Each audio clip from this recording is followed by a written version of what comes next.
Praise the Lord. Praise the Lord. Hallelujah. Hallelujah. Hallelujah. Hallelujah. Hallelujah. Hallelujah. Hallelujah. Praise the Lord. Praise the Lord. Hallelujah. Hallelujah. Hallelujah. Hallelujah. Hallelujah. Hallelujah. Hallelujah. Hallelujah.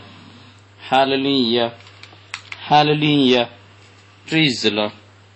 Praise the Lord. Thank you, Jesus. Praise you, Jesus.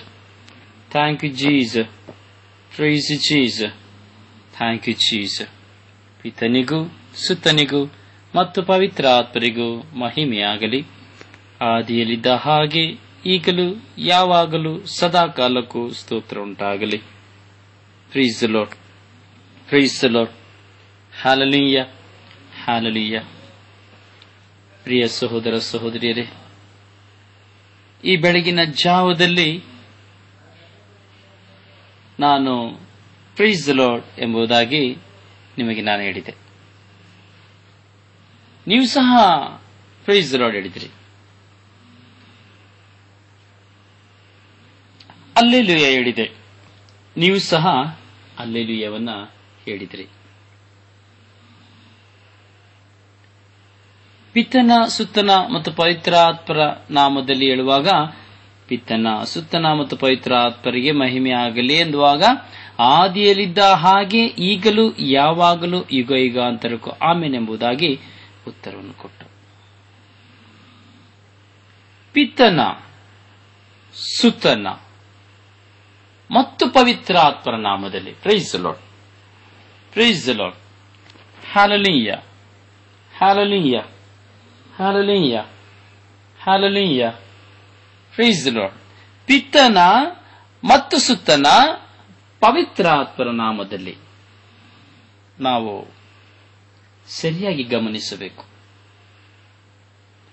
ಸೃಷ್ಟಿಕರ್ತನಾದ ಪಿತನನ್ನು, ರಕ್ಷಕರಾದ ಪ್ರಭು ಯೇಸುವನ್ನ, ಕ್ರಿಯೆ ಮಾಡುವಂತಹ ಶಕ್ತರಾದ ಪವಿತ್ರಾತ್ಮರನ್ನ ನಾವು ಸ್ಮರಿಸಿ ಅವರ ನಾಮದಲ್ಲಿ ಅವರಿಗೆ ಮಹಿಮೆಯಾಗಲಿ ಎಂಬುದಾಗಿ ಈ ಬೆಳಗಿನ ಜಾವದಲ್ಲಿ ನಾವು ಹೇಳುತ್ತೇವೆ. Praise the Lord.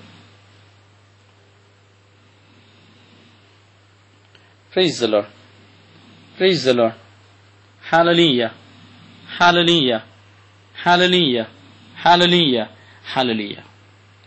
ಪ್ರಿಯರೇ, ನಾವು ಈ ಬೆಳಗಿನ ಜಾವದಲ್ಲಿ ಈ ಲೋಕವನ್ನ ನಾವು ನೋಡುತ್ತೇವೆ ಅಂದರೆ ಕಾರಣ ಪಿತನಾದ ಸರ್ವೇಶ್ವರರು, ಸಕಲ ಸೃಷ್ಟಿಗೆ ಒಡೆಯರು.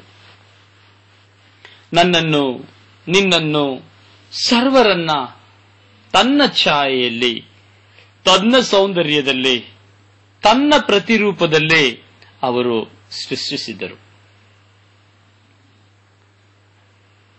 ನಮ್ಮ ಆದಿ ತಂದೆ ತಾಯಿಯಾದಂತಹ ಆದಾಮ್ ಮತ್ತೆ ಅವ್ವ ತಾವು ದೇವರ ಮಾತನ್ನ ಕೇಳದೆ ಅಂದರೆ ಅವಿಧೇಯರಾಗಿ ಹೋದ ಕಾರಣ ನಾವು ಪಾಪದಲ್ಲಿ ಬೀಳಲು, ಇಂದಿಗೂ ಪಾಪಿಗಳಾಗಲು ಕಾರಣವಾಯಿತು. Praise the lord. Hallelujah. Hallelujah. Hallelujah. Praise the lord. Praise the Lord. ಪ್ರಿಯರೇ, ಆದಿಯಲ್ಲಿ ಆದಾಮ್ ಮತ್ತು ಅವ್ವ ಆದಿ ತಂದೆ ತಾಯಂದಿರು ಏನ್ ಪಾಪ ಮಾಡಿದ್ರು? ವ್ಯಭಿಚಾರ ಮಾಡಿದ್ರ? ದೇವರವ್ರನ್ನ ಏನೇನು ತೋಡಂತ ಕಳಿಸಿದ್ರು. ಸರಿ, ಓಕೆ, ಒಪ್ಪಿಕೊಳ್ಳೋಣ. ನಾವೀಗ ಯೋಚನೆ ಮಾಡೋಣ, ಏನ್ ಪಾಪ ಮಾಡಿದ್ರು ಅವರು? ವ್ಯಭಿಚಾರ ಮಾಡಿದ್ರ? ಮೋಸ ಮಾಡಿದ್ರ? ಕದ್ರ? ಸುಳ್ಳು ಹೇಳಿದ್ರ? ಕೊಲೆ ಮಾಡಿದ್ರ? ಏನ್ ಮಾಡಿದ್ರು? ಏನ್ ಪಾಪ ಮಾಡಿದ್ರು? ಯಾವ ಪಾಪಕ್ಕಾಗಿ ದೇವರು ಏದೇನ್ ತೋಟದಲ್ಲಿ ಇದ್ದಂತ ತಾನು ತನ್ನ ಛಾಯೆಯಲ್ಲಿ ಸೃಷ್ಟಿ ಮಾಡಿದ ಆದಾಮಿನ ಪಕ್ಕೆ ಎಲುಬಿನಿಂದ ಒಂದು ನಾರಿಯನ್ನು ಸೃಷ್ಟಿ ಮಾಡಿ ಅವ್ವ ಎಂದು ಹೆಸರಿಟ್ಟು ಏದೇನ್ ತೋಟಕ್ಕೆ ಅಧಿಕಾರಿಗಳಾಗಿ ರಾಜರಾಣಿಯಾಗಿ ಮೊಟ್ಟ ಮೊದಲ ಒಂದು ಕುಟುಂಬವನ್ನ ಸ್ಥಾಪಿಸಿ ಅವರು ಸಂತೋಷವಾಗಿ ಸ್ವತಂತ್ರವಾಗಿ ಆ ಏದೇನ್ ತೋಟದಲ್ಲಿ ಇರಲು ಬಿಟ್ಟಾಗ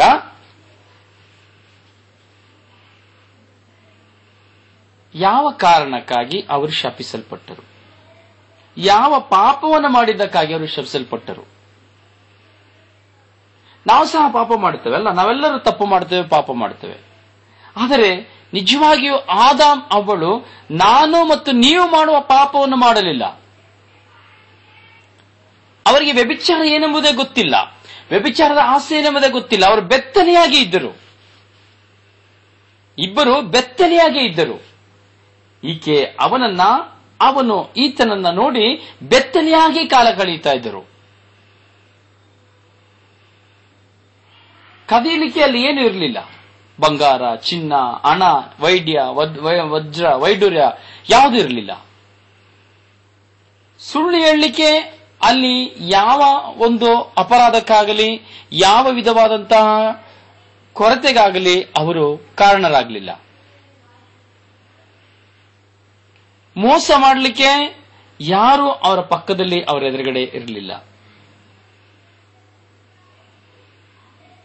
ಪರರ ವಸ್ತುಗಳಿಗೆ ಆಸೆ ಪಡಲಿಕ್ಕೆ ಅಲ್ಲಿ ಯಾವುದೂ ಅವರ ಕಣ್ಣಿಗೆ ಮೋಹವಾಗಿ ಕಾಣಲೇ ಇಲ್ಲ.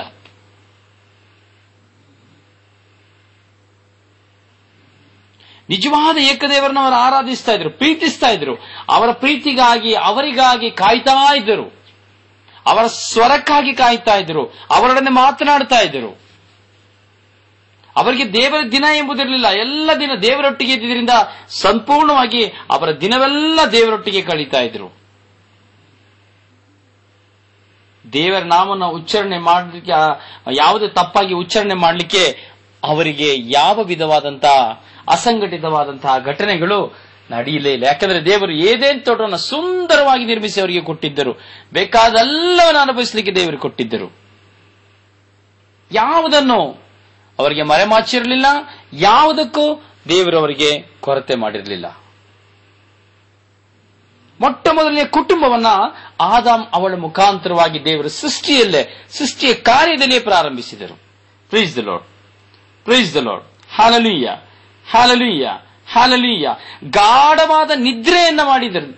ಅವಳನ್ನು ಉಂಟು ಮಾಡಬೇಕಾದ್ರೂ ದೇವರು ಗಾಢವಾದ ನಿದ್ರೆಗೆ ಆದಾಮನನ್ನು ಕೊಂಡು ಹೋದರು. ಯಾಕೆ ಕೊಂಡೋದ್ರು? ಅವನು ಏಕಾಂಗಿಯಾಗಿರುವುದು ದೇವರಿಗೆ ಮನಸ್ಸಿಗೆ ಕಷ್ಟವಾಯಿತು. ಆದಾಮನು ಏಕಾಂಗಿಯಾಗಿ ಒಂಟಿ ಜೀವಿಯಾಗಿ, ಒಂದು ನಗು ಇಲ್ಲದೆ, ಒಂದು ಮಾತಿಲ್ಲದೆ, ಮೌನವಾಗಿ, ಮೂಗನಾಗಿ, ಯಾರ ಒಡನಾಟವಿಲ್ಲದೆ, ಯಾರ ಒಂದು ಅನ್ಯೋನ್ಯತೆಯ ಪ್ರೀತಿ ಇಲ್ಲದೆ ಏಕಾಂಗಿಯಾಗಿರುವುದು ದೇವರಿಗೆ ಇಡಿಸಲಿಲ್ಲ. ತುಂಬಾ ಬೇಸರನ್ನು ತಂದಿತ್ತು. ಹಾಗೆ ತಿಳಿದರು, ಇಲ್ಲ, ಇವನಿಂದ ಒಂದು ನಾರಿಯನ್ನು ನಾನು ಉಂಟು ಮಾಡಬೇಕೆಂದು. ಎರಡನೇ ಸಾರಿ ನಾರಿಯಾಗಿರುವಂತಹ ಅವ್ವಳನ್ನು ಉಂಟು ಮಾಡಲು ಮಣ್ಣನ್ನು ಉಪಯೋಗಿಸಲಿಲ್ಲ ದೇವರು. ಆದಾಮನನ್ನು ಸೃಷ್ಟಿಸಲು ಮಣ್ಣನ್ನು ಉಂಟು ಮಾಡಿದರು, ಆದರೆ ನಾರಿಯನ್ನು ಸೃಷ್ಟಿ ಮಾಡಲು ಅವನ ಪಕ್ಕೆ ಎಲುಬನ್ನ ತೆಗೆದು ಅದರಿಂದ ಉಂಟು ಮಾಡಿದರು. ಗಾಢವಾದ ಆಳವಾದ ನಿದ್ರೆಗೆ ಹೋಗುವಾಗ ಆದಾಮನಿಗೆ ಏನೂ ಗೊತ್ತಾಗ್ಲಿಲ್ಲ. ಏನು ನಡೆಯುತ್ತೆ, ಏನಾಗ್ತದೆ, ಏನು ಗೊತ್ತಾಗ್ಲಿಲ್ಲ. ಪ್ರಿಯರೇ, ಹಾಗೆ ಈ ಆದಾಮ್ ಅವ್ವಳು ಇರುವಂತಹ ಆ ಜೀವನದಲ್ಲಿ ಅವರು ಮಾಡಿದಂತಹ ಪಾಪ ದೇವರ ಕಟ್ಟಳೆಗೆ ವಿರುದ್ಧವಾಗಿ ಅಲ್ಲ, ದೇವರು ನುಡಿದಂತಹ ಒಂದೇ ಒಂದು ಮಾತು, ನೀನು ತಿನ್ನಬೇಡ, ನೀನು ಆ ಹಣ್ಣನ್ನು ತಿನ್ನಬೇಡ, ಇಷ್ಟು ಮಾತ್ರ ಹೇಳಿದೆ. ನೀನು ಆ ಹಣ್ಣನ್ನು ತಿನ್ನಬೇಡ, ಆ ಹಣ್ಣು ತಿಂದ್ರೆ ನಿನ್ನ ಕಣ್ಣು ತೆರೆಯುತ್ತದೆ, ಆ ಹಣ್ಣನ್ನು ತಿಂದ್ರೆ ನಿನ್ನ ಕಣ್ಣು ತೆರೆಯುತ್ತದೆ. ದೇವರು ಒಂದು ರೂಪಾಂತರವನ್ನು ಕೊಟ್ಟರು. ಆದಾಮ್ ಅವಳಿಗೂ ಸಹ ಒಂದು ರೂಪಾಂತರವನ್ನು ಕೊಟ್ಟರು. ಅವರು ತಮ್ಮ ಜೀವನದಲ್ಲಿ ಒಂದು ಬದಲಾವಣೆ ಆಗಲು ಅವರನ್ನ ದೇವರು ತನ್ನ ಪರದೇಶಿಯಲ್ಲಿ ಇಟ್ಟುಕೊಂಡರು. ದೇವರ ಚಿತ್ತವನ್ನು ನೆರವೇರಿಸಬೇಕೆಂಬುದು ಮಾತ್ರ ದೇವರಿಗೆ ಇಷ್ಟವಿತ್ತು ಆದಾಮ್ ಅವಳ ಬಗ್ಗೆಯಲ್ಲಿ. ಇವರು ನನ್ನ ಮಾತನ್ನ ಕೇಳಬೇಕು, ನಾನು ಹೇಳಿದಂತೆ ಅನುಸರಿಸಬೇಕೆಂಬುದು ಮಾತ್ರ ಇತ್ತು. ಆದರೆ ಆದಾಮ್ ಅವಳು ತಪ್ಪಿದ್ದು ದೇವರು ಹೇಳಿದಂತ ಮೊದಲನೇ ಸಾರಿ ಹೇಳಿದಂತ ಫಸ್ಟ್ ಟೈಮ್, ಮೊಟ್ಟ ಮೊದಲಿಗೆ ದೇವರು ಹೇಳಿದಂತ ಒಂದೇ ಒಂದು ಮಾತು, ನೀವು ಆ ಮರದ ಹಣ್ಣನ್ನು ತಿನ್ನಬೇಡಿ. ಪ್ರಿಯರೇ, ಇಂದು ದೇವರು ನನಗೂ ನಿನಗೂ ಪ್ರತಿಯೊಬ್ಬರಿಗೆ ಹೇಳ್ತಾ ಇದ್ದಾರೆ, ನೀನು ಇಂದು ಆ ಹಣ್ಣನ್ನ ತಿನ್ನಬೇಡ. ನೀನು ಈ ಹಣ್ಣನ್ನು ತಿನ್ನಬೇಡ, ಈ ಮರದ ಹಣ್ಣನ್ನು ತಿನ್ನಬೇಡ. ಅಂದು ದೇವರು ಹೇಳಿದ್ರು ಆದಾಮ ಅವಳಿಗೆ, ನೀನು ಈ ಮರದ ಹಣ್ಣನ್ನ ತಿನ್ನಬೇಡ. ಆದರೆ ಆ ಹಣ್ಣನ್ನು ತಿನ್ನಲು ಸೈತಾನ ಅವಳನ್ನ ಪ್ರೇರೇಪಿಸಿತು. ನೋಡಲು ಸುಂದರವಾಗಿದ್ದಂತಹ ಹಣ್ಣು, ಅಷ್ಟು ಕೋಮಲವಾಗಿ ಕಂಡಂತಹ ಹಣ್ಣು, ಕಣ್ಣುಗಳಿಗೆ ಸೆಳೆತವಾದಂತಹ ಹಣ್ಣು, ಇದು ನೋಡಲು ಇಷ್ಟು ಸುಂದರವಾಗಿದೆ ಎಂಬುದಾದರೆ ಅದು ತಿನ್ನುವುದಾದರೆ ಇನ್ನು ಎಷ್ಟು ರುಚಿ ಇರಬಹುದು ಎಂಬಂತಹ ಭಾವನೆಯನ್ನ ಸೈತಾನ ಅವಳ ಹೃದಯದಲ್ಲಿ ತುಂಬುತ್ತಾನೆ. Praise the lord, praise the lord, praise the lord. Hallelujah, hallelujah, hallelujah, hallelujah. ಪ್ರಿಯ ಸಹೋದರ ಸಹೋದರಿಯೇ, ಇಂದು ನನ್ನ ಜೀವನದಲ್ಲಿ, ನಿಮ್ಮ ಜೀವನದಲ್ಲಿ, ಈ ಲೋಕದಲ್ಲಿ ಸೈತಾನನು ಒಂದೊಂದು ಕುಟುಂಬದಲ್ಲಿಯೋ, ಒಂದೊಂದು ಕುಟುಂಬದ ವ್ಯಕ್ತಿಯಲ್ಲಿಯೋ, ಒಂದೊಂದು ಕುಟುಂಬದ ಮುಂದೆಯೋ, ಒಂದೊಂದು ಜನಪ್ರತಿನಿಧಿಯ ಮುಂದೆಯೋ ಒಂದೊಂದು ಮರವನ್ನು ಇಟ್ಟಿದ್ದಾನೆ. ದೇವರ ಆ ಮರವನ್ನು ನೋಡಿ ಹೇಳ್ತಾ, ನೀನು ಆ ಮರದ ಹಣ್ಣನ್ನು ತಿನ್ನಬೇಡ. ನೀನು ರೂಪಾಂತರಗೊಳ್ಳಬೇಕೆಂಬುದು ದೇವರ ಚಿತ್ತ. ನೀನು ಹೊಸ ಸೃಷ್ಟಿಯಾಗಿ ಬಾಳಬೇಕೆಂಬುದು ದೇವರ ಚಿತ್ತ. ನೀನು ದೇವರ ಮಗನಾಗಿ ಮಗಳಾಗಿ ಇರಬೇಕೆಂಬುದು ದೇವರ ಚಿತ್ತ. ನೀನು ಪರಿಶುದ್ಧನಾಗಿರಬೇಕೆಂಬುದು ದೇವರ ಚಿತ್ತ. ದೇವರ ಕಟ್ಟಳೆಯಂತೆಯೇ ನೀನು ದೇವರ ಕಟ್ಟಳೆಯನ್ನು ಅನುಸರಿಸಿ ನಡೆಯಬೇಕೆಂಬುದು ದೇವರ ಚಿತ್ತ. ನೀನು ರೂಪಾಂತರಗೊಳ್ಳಬೇಕು, ಈ ಎಲ್ಲ ಕಾರ್ಯಗಳಲ್ಲಿ ರೂಪಾಂತರಗೊಳ್ಳಬೇಕೆಂಬುದೇ ದೇವರ ಚಿತ್ತ. ಆದರೆ ಇಂದು ನನ್ನ ಮುಂದೆ ಇರುವಂತಹ ಮೋಹದ ಹಣ್ಣನ್ನ,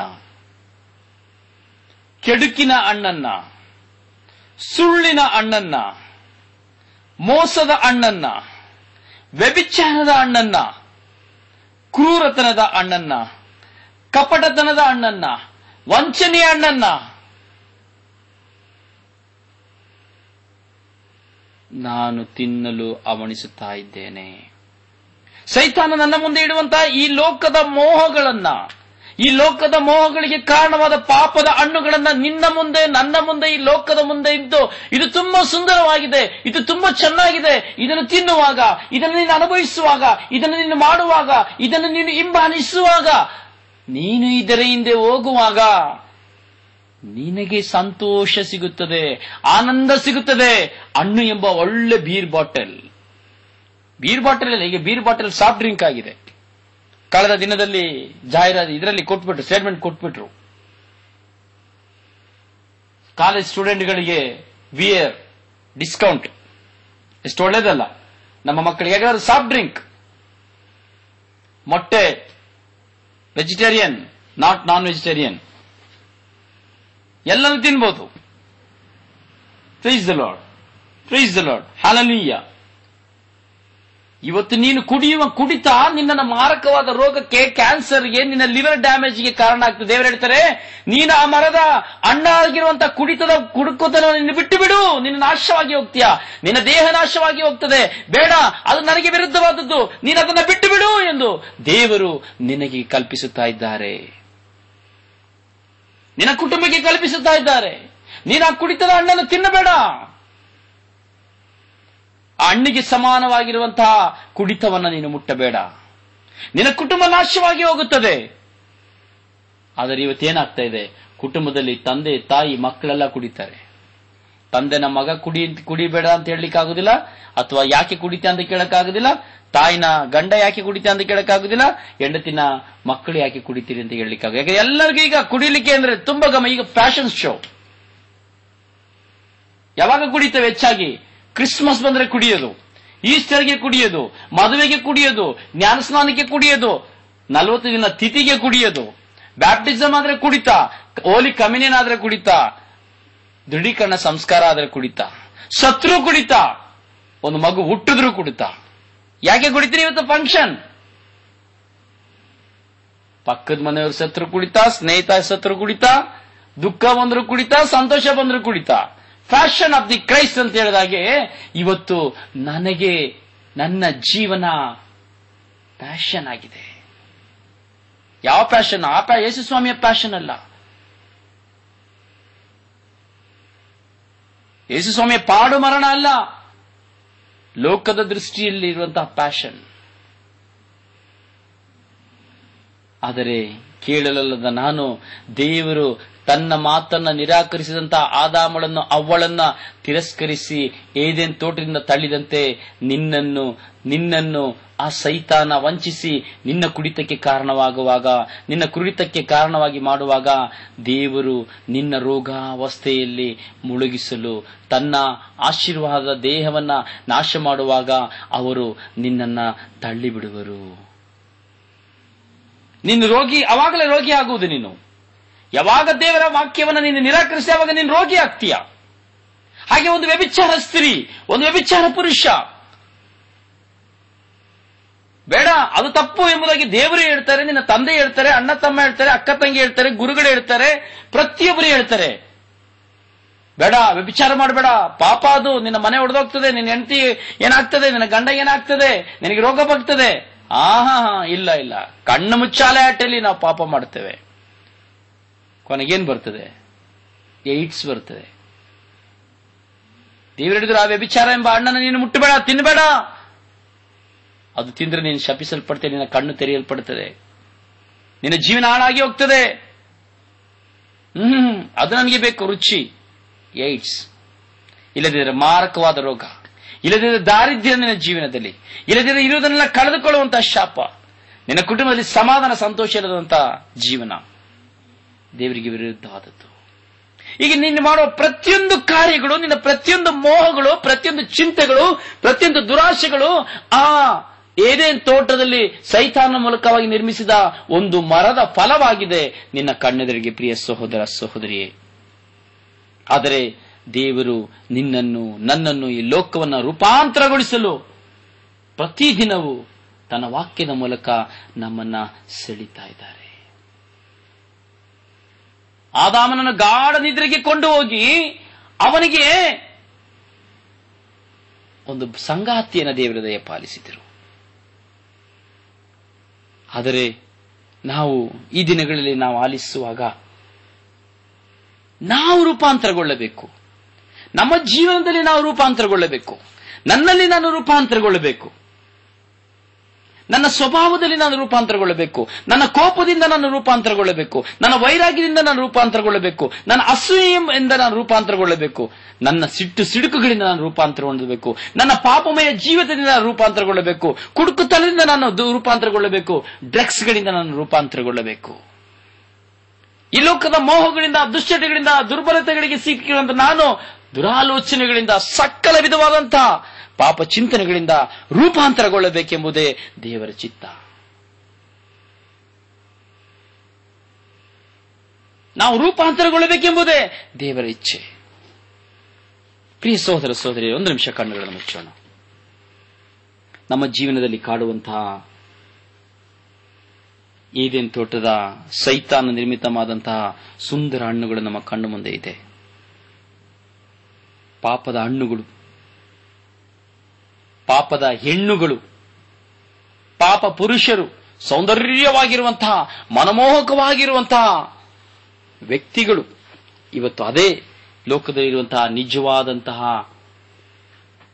ಪಾಪದ ಹಣ್ಣು, ದೇವರು ತಿನ್ನಬಾರದು ಎಂದೇಳುವಂತಹ ಹಣ್ಣು. ನಿನ್ನ ದುಶ್ಚಟ, ನಿನ್ನ ಪಾಪ, ನಿನ್ನ ವ್ಯಭಿಚಾರ, ಈ ಹಣ್ಣುಗಳು ನಿನ್ನ ಕಣ್ಣು ಮುಂದೆ ಇಂದಿಗೂ ನಿನ್ನನ್ನ, ನಿನ್ನ ಮಕ್ಕಳನ್ನ, ಹೆಂಡತಿಯನ್ನ, ಗಂಡನನ್ನ, ಎಲ್ಲರನ್ನ ಸೆಳೆಯಲಿಕ್ಕೆ ಅದು ಆಕರ್ಷವಾಗಿದೆ. ಕಣ್ಣುಗಳನ್ನು ಮುಚ್ಚೋಣ.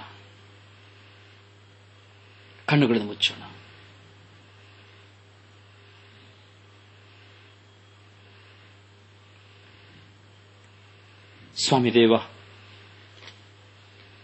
ನಿಮ್ಮ ಅನಂತ ಪ್ರೀತಿಯಿಂದ ನಮ್ಮನ್ನು ತುಂಬಿ ಈ ಬೆಳಗಿನ ಜಾವವನ್ನು ನಮಗೆ ದಾನವಾಗಿ ಕೊಟ್ಟಿದ್ದೀರಿ ಸ್ವಾಮಿ. ಸ್ವಾಮಿ, ನೀವು ನಮಗೆ ಕೊಟ್ಟಂತಹ ಪ್ರಭು ಯೇಸುವನ್ನು ಸ್ತುತಿಸಲು ನಾವು ಒಂದೇ ಕುಟುಂಬವಾಗಿ ಈ ದಿನ ಈ ಸ್ವರ್ಗೀಯ ಯಾತ್ರೆ ಬ್ಲೆಸ್ಸಿಂಗ್ ಟೈಮಿನ ಮೂಲಕವಾಗಿ ನಾವು ನಿಮ್ಮನ್ನು ಧ್ಯಾನಿಸಿ, ನಿಮ್ಮ ಪ್ರಿಯ ಪುತ್ರರಾಗಿರುವ ಪ್ರಭುವಿನ ಯೇಸುವಿನ ರೂಪಾಂತರದ ಬಗ್ಗೆ ಧ್ಯಾನಿಸಲು ನೀವೆಂದು ಕರೆ ನೀಡಿದ್ದೀರಿ ಸ್ವಾಮಿ.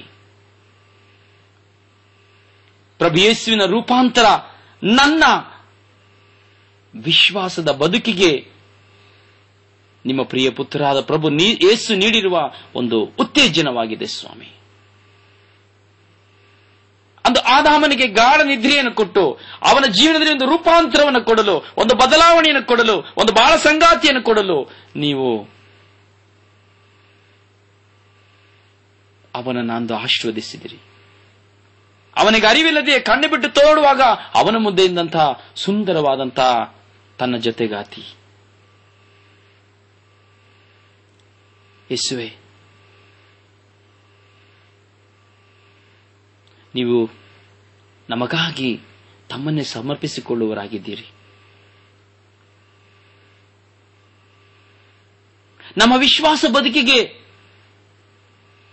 ನಿಮ್ಮ ಪ್ರಿಯ ಪುತ್ರರಾದ ಪ್ರಭು ಯೇಸು ನೀಡುವಂತಹ ಪ್ರತಿಯೊಂದು ಉತ್ತೇಜನಕ್ಕಾಗಿ ನಿಮಗೆ ಸ್ತೋತ್ರವನ್ನು ಸಲ್ಲಿಸುತ್ತೇವೆ.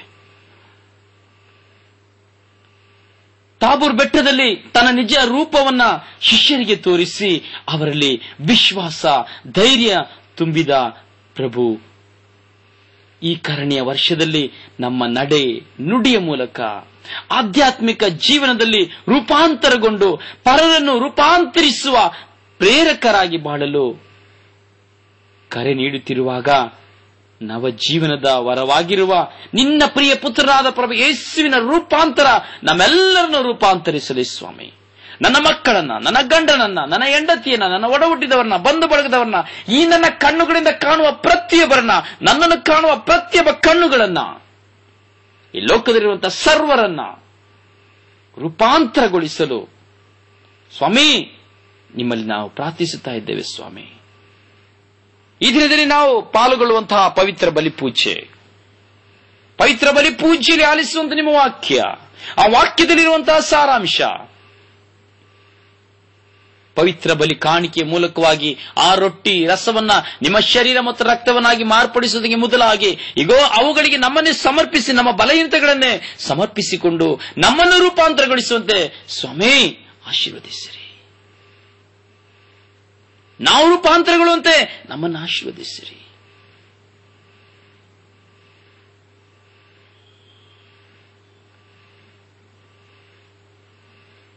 ಯೇಸುವೇ, ಒಂದು ರೊಟ್ಟಿಯ ತುಂಡು, ಒಂದು ದ್ರಾಕ್ಷರಸ, ಮಾನವ ದುಡಿತದ ಈ ರೊಟ್ಟಿಯ ತುಂಡು, ಈ ಮಾನವ ದುಡಿತದ ಈ ದ್ರಾಕ್ಷಿ ರಸ ನಿಮ್ಮ ಪೂಜ್ಯ ಶರೀರ ಮತ್ತು ರಕ್ತವಾಗುವಂತೆ ನೀವು ಮಾಡಿದಿರಿ ಸ್ವಾಮಿ.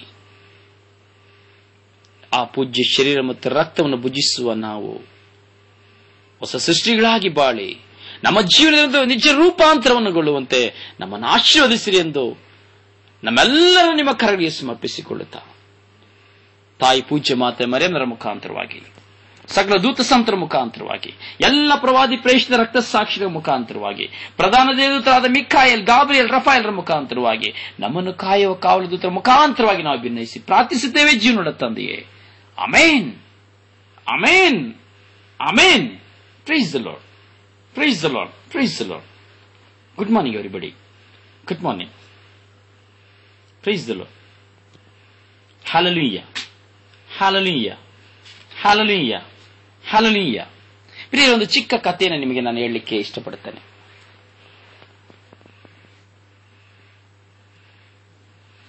ಒಂದು ದಿನ ಒಂದು ಪ್ರಶಾಂತವಾದಂತಹ ವಾತಾವರಣದಲ್ಲಿ ಒಂದು ಪಟ್ಟಣದಿಂದ ಇನ್ನೊಂದು ಪಟ್ಟಣಕ್ಕೆ ಪ್ರಯಾಣಕ್ಕಾಗಿ,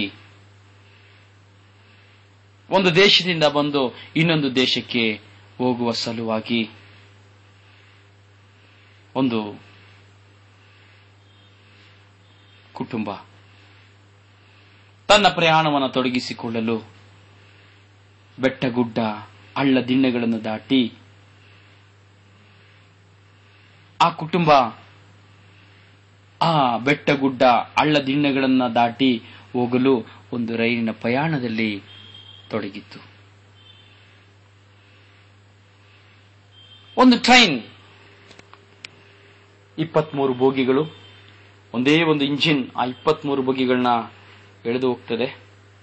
ಹಾಗೆ ಒಂದು ತಂದೆ ಒಂದು ಕುಟುಂಬವನ್ನ 5 ಜನ, 6 ಜನ, 8 ಜನ, 10 ಜನ, 12 ಜನ ಮಕ್ಕಳನ್ನ ತಾನು ಎಳೆದುಕೊಂಡು ಹೋಗ್ತಾನೆ.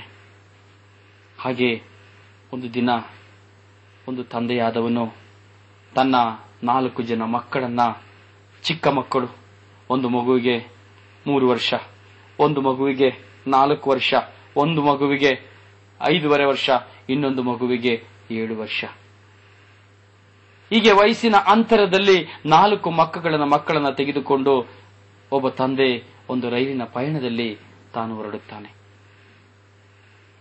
ರೈಲಿನ ಪಯಣದಲ್ಲಿ ಹೋಗುವಾಗ ಅವನು ಎಸಿ ಕೋಚ್ನಲ್ಲಿ ಹತ್ತುತ್ತಾನೆ. ಅಲ್ಲಿ ಯಾವ ಜನಜಂಗುಳಿ ಇರುವುದಿಲ್ಲ, ತುಂಬಾ ಕಾಮ್ ಆಗಿರ್ತದೆ. ಅದಕ್ಕೆ ಜನರೆಲ್ಲ ಅಲ್ಲೇ ಹೋಗ್ಬೇಕು ಅಂತೇಳಿ ಕೆಲವರೆಲ್ಲ ಏನ್ ಮಾಡ್ತಾರೆ, ದೊಡ್ಡ ದೊಡ್ಡ ವಿಐಪಿಗಳು ಎಲ್ಲರೂ ಏನ್ ಮಾಡ್ತಾರೆ, ಟ್ರೈನಲ್ಲಿ ಹೋಗುವಾಗ ಎಸಿ ಕೋಚಲ್ಲಿ ಹೋಗ್ತಾರೆ. 1 ಟೈರ್ 2 ಟೈರ್ 3 ಟೈರ್ ಅಂತ ಇರ್ತದಲ್ಲ, ಹಾಗೆ ಅವರು ಆ ಎಸಿ ಕೋಚ್ನಲ್ಲಿ ಆ 4 ಮಕ್ಕಳನ್ನ ಕರೆದುಕೊಂಡು ಆ ತಂದೆಯಾದವನು ಬೆಳಕಿನ ಜಾವದಲ್ಲಿ ಆ ಟ್ರೈನಲ್ಲಿ ಹತ್ತಿ ಹೋಗ್ತಾನೆ. ಟ್ರೈನ್ ಒಳಗೆ ಹೋಗುವಾಗ ಇವರಿಗೆ ಸೀಟ್ ಸಿಗ್ತದೆ, ಕುತ್ಕೊಳ್ತಾರೆ. ಟ್ರೈನಲ್ಲಿ ಕುತ್ಕೊಂಡಿದ್ದವರೆಲ್ಲರೂ ಅವರವರ ಕೆಲಸದಲ್ಲಿ, ಕೆಲವರು ತಿಂಡಿ ಮಾಡ್ತಾ ಇರ್ತಾರೆ, ಕೆಲವರು ಓದ್ತಾ ಇರ್ತಾರೆ, ಕೆಲವರು ಮೆಲ್ಲ ಮಾತಾಡ್ತಾ ಇರ್ತಾರೆ, ಯಾರಿಗೂ ಡಿಸ್ಟರ್ಬ್ ಆಗ್ತಾ ಇರಲಿಲ್ಲ. ಕೆಲವೊಬ್ರು ಪತ್ರಿಕೆ ಓದ್ತಾ ಇರ್ತಾರೆ, ಮತ್ತೆ ಕೆಲವರು ಅವರ ಪುಸ್ತಕಗಳನ್ನ ತೆಗೆದುಕೊಂಡು ಅವರ ಮನಸ್ಸಿಗೆ ಬಂದ ಹಾಗೆ ನಿಧಾನಕ್ಕೆ ಏಕಾಂಗತನದಿಂದ ಯಾವ ಇಲ್ಲದೆ ತೊಂದರೆ ಇಲ್ಲದೆ ಓದ್ತಾ ಇರ್ತಾರೆ. ಹೀಗೆ ಓದ್ತಾ ಇರಬೇಕಾದ್ರೆ ಈ ಕುಳಿತಿದ್ದಂತಹ 4 ಮಕ್ಕಳು, ತಂದೆಯೊಡನೆ ಕುಳಿತಿದ್ದಂತಹ 4 ಮಕ್ಕಳು ಹಾಗೆ ಮೆಲ್ಲ ಎದ್ದೇಳುತ್ತವೆ, ಒಂದೊಂದು ಎದ್ದೇಳುತ್ತವೆ. ಎದ್ದೇಳುವಾಗ ತಂದೆ ತನ್ನದೇ ಆದಂತ ಲೋಕದಲ್ಲಿ ಕಣ್ಣು ಮುಚ್ಚಿ ಕುಳಿತಿರ್ತಾನೆ. ಕಣ್ಣು ಮುಚ್ಚಿ ಕುಳಿತುಕೊಂಡಿರ್ಬೇಕಾದ್ರೆ ಈ 4 ಮಕ್ಕಳು ಟ್ರೈನಲ್ಲಿ ಆ ಕಡೆಯಿಂದ ಈ ಕಡೆಯಿಂದ ಆ ಕಡೆ ಓಡಾಡ್ಲಿಕ್ಕೆ ಶುರು ಮಾಡ್ತವೆ, ಬೊಬ್ಬೆ ಹಾಕ್ಲಿಕ್ಕೆ ಶುರು ಮಾಡ್ತವೆ, ಕಿರಿಸ್ಲಿಕ್ಕೆ ಶುರು ಮಾಡ್ತವೆ. ಆ ಕಂಪಾರ್ಟ್ಮೆಂಟ್ ಪೂರ್ತಿ ಈ ಮಕ್ಕಳ ಕೂಗಾಟದಲ್ಲಿ, ಕಿರ್ಚಾಟದಲ್ಲಿ, ಬೊಬ್ಬೆಯಲ್ಲಿ ಭಯಂಕರ ಸಮಸ್ಯೆಗೊಳಗಾಗ್ತದೆ. ಜನರಿಗೆಲ್ಲ ಸಿಟ್ಟು ಬರ್ಲಿಕ್ಕೆ ಶುರುವಾಗ್ತದೆ, ಎಲ್ಲರಿಗೂ ಕೋಪ ಬರ್ತದೆ. 4 ಮಕ್ಕಳನ್ನ ಕರ್ಕೊಂಡು ಬಂದು ಮನುಷ್ಯ ಸ್ವಲ್ಪ ಬುದ್ಧಿ ಇಲ್ಲದೆ ಹೇಗೆ ಮಲಗಿದ ನೋಡಿ, ಇಷ್ಟೊಂದು ಬೊಬ್ಬೆ ಆಗ್ತಾ ಇದಾವೆ. ಈ ಎಸಿ ಕೋಚಲ್ಲಿ ಬಂದು ನಾವೆಲ್ಲ ಆರಾಮ್ಸೆ ಇರಬೇಕು ಅಂತ ನಾವು ಬಂದಿದ್ವಿ ಪ್ರಯಾಣ ಮಾಡ್ಲಿಕ್ಕೆ ಅಂತ, ನಮ್ಗೆ ಓದ್ಲಿಕ್ಕೆ ಆಗ್ತಾ ಇಲ್ಲ, ಮಲಗಲಿಕ್ಕೆ ಆಗ್ತಾ ಇಲ್ಲ, ಏನು ಮಾಡ್ಲಿಕ್ಕೆ ಆಗ್ತಾ ಇಲ್ಲ, ಈ ರೀತಿ ಮಾಡ್ತಾ ಇದ್ದಲ್ಲ ಅಂತ ಹೇಳ್ಬೇಕಾದ್ರೆ ಈ ಮಕ್ಕಳು ಆ ಕಡೆಯಿಂದ ಈ ಕಡೆಯಿಂದ ಆ ಕಡೆ ಓಡಾಡ್ತವೆ. ಅವರಿಗೆ ಆಸೆ, ಸಂತೋಷ. ಈ ಕಡೆಯಿಂದ ದೊಡ್ಡ ದೊಡ್ಡ ಕನ್ನಡಿಗಳು, ಆ ಕನ್ನಡಿ ಒಂದು ಕನ್ನಡಿ ಹತ್ರ ಒಂದು, ಇನ್ನೊಂದು ಕನ್ನಡಿ ಹತ್ರ ಇನ್ನೊಂದು ಕನ್ನಡಿ ಹತ್ರ ಇನ್ನೊಂದು, ಹೀಗೆ ಒಂದೊಂದು ಹೋಗೋದು, ಕೂಗೋದು, ಅಣ್ಣನನ್ನ ತಂಗಿ ಕೂಗುದು, ತಂಗಿನ ಅಕ್ಕ ಕೂಗುದು, ಅಕ್ಕನನ್ನ ತಮ್ಮ ಕೂಗುದು, ಹೀಗೆ ಕೂಗಿ ಅಲ್ಲಿಂದ ಕಿರ್ರನ್ ಕೊಡು, ಆ ಕಡೆ ಈ ಕಡೆ ಓಡಿ ಕೈಯಲ್ಲಿರೋದನ್ನ ತಿನ್ನೋದನ್ನ ಕೆಳಗೆ ಬಿಸಾಕುದು, ಕೆಳಗೆ ಉಗಿಯೋದು, ಕೆಲವು ಸಾರಿ ಆ ಇರುವಂತಹ ವ್ಯಕ್ತಿಗಳ ಮೇಲೆ ಉಗುಡು, ಮತ್ತೆ ಕೆಲವು ಸರಿ ಅವರು ಕೂತಿರುವಂತವ್ರ ಮೇಲೆ ಹೋಗಿ ಬಿಡುವಾಗ ಅವರಿಗೆ ಸಿಟ್ಟು, ಹೊಡಿಲಿಕ್ಕೆ ಹೋಗೋದು. ಆದರೂ ಮಕ್ಕಳು ಹೊಡಿಲಿಕ್ಕೆ ಆಗುದಿಲ್ಲ. ಸಿಟ್ಟು, ಟೆನ್ಷನ್ ಅಲ್ಲಿ ಆ ಟ್ರೈನ್ ನ ಬೋಗಿ ತುಂಬಿ ಹೋಗ್ತದೆ. ಇದನ್ನ ನೋಡ್ತಾರೆ. ಕೊನೆಗೆ ಈ ಮಕ್ಕಳ ಬೊಬ್ಬೆ, ಕಿರ್ಚಾಟ ಎಲ್ಲ ತಡಿಲಿಕ್ಕಾಗುದಿಲ್ಲ. ಎಲ್ಲರೂ ಸಹನೆನ ಕಳ್ಕೊಂಡು ಬಿಡ್ತಾರೆ. ಕೊನೆಗೆ ಆ ಮಕ್ಕಳನ್ನ ಹೊಡಿಲಿಕ್ಕೆ ಅಂತ ಹೋಗ್ತಾರೆ. ಹೊಡಿಲಿಕ್ಕೂ ಸಹ ಹಿಂಜರಿಯುವುದಿಲ್ಲ. ಆ 3 ವರ್ಷ, 4 ವರ್ಷ, 5.5 ವರ್ಷ, 7 ವರ್ಷ ಈ ಮಕ್ಕಳನ್ನ ಹೊಡಿಲಿಕ್ಕೂ ಸಹ ಆಗುದಿಲ್ಲ. ಆದ್ರೂ ಹೊಡಿಲಿಕ್ಕೆ ಹೋಗ್ತಾರೆ, ಕೆಟ್ಟದಾಗಿ ಮಾತನಾಡ್ತಾರೆ. ಆದರೆ ಅವರ ತಂದೆ ಅಲ್ಲಿ ಕಣ್ಣು ಮುಚ್ಚಿಕೊಂಡು ಏಕಾಂಗಿಯಾಗಿ ಮಲಗಿರ್ತಾರೆ.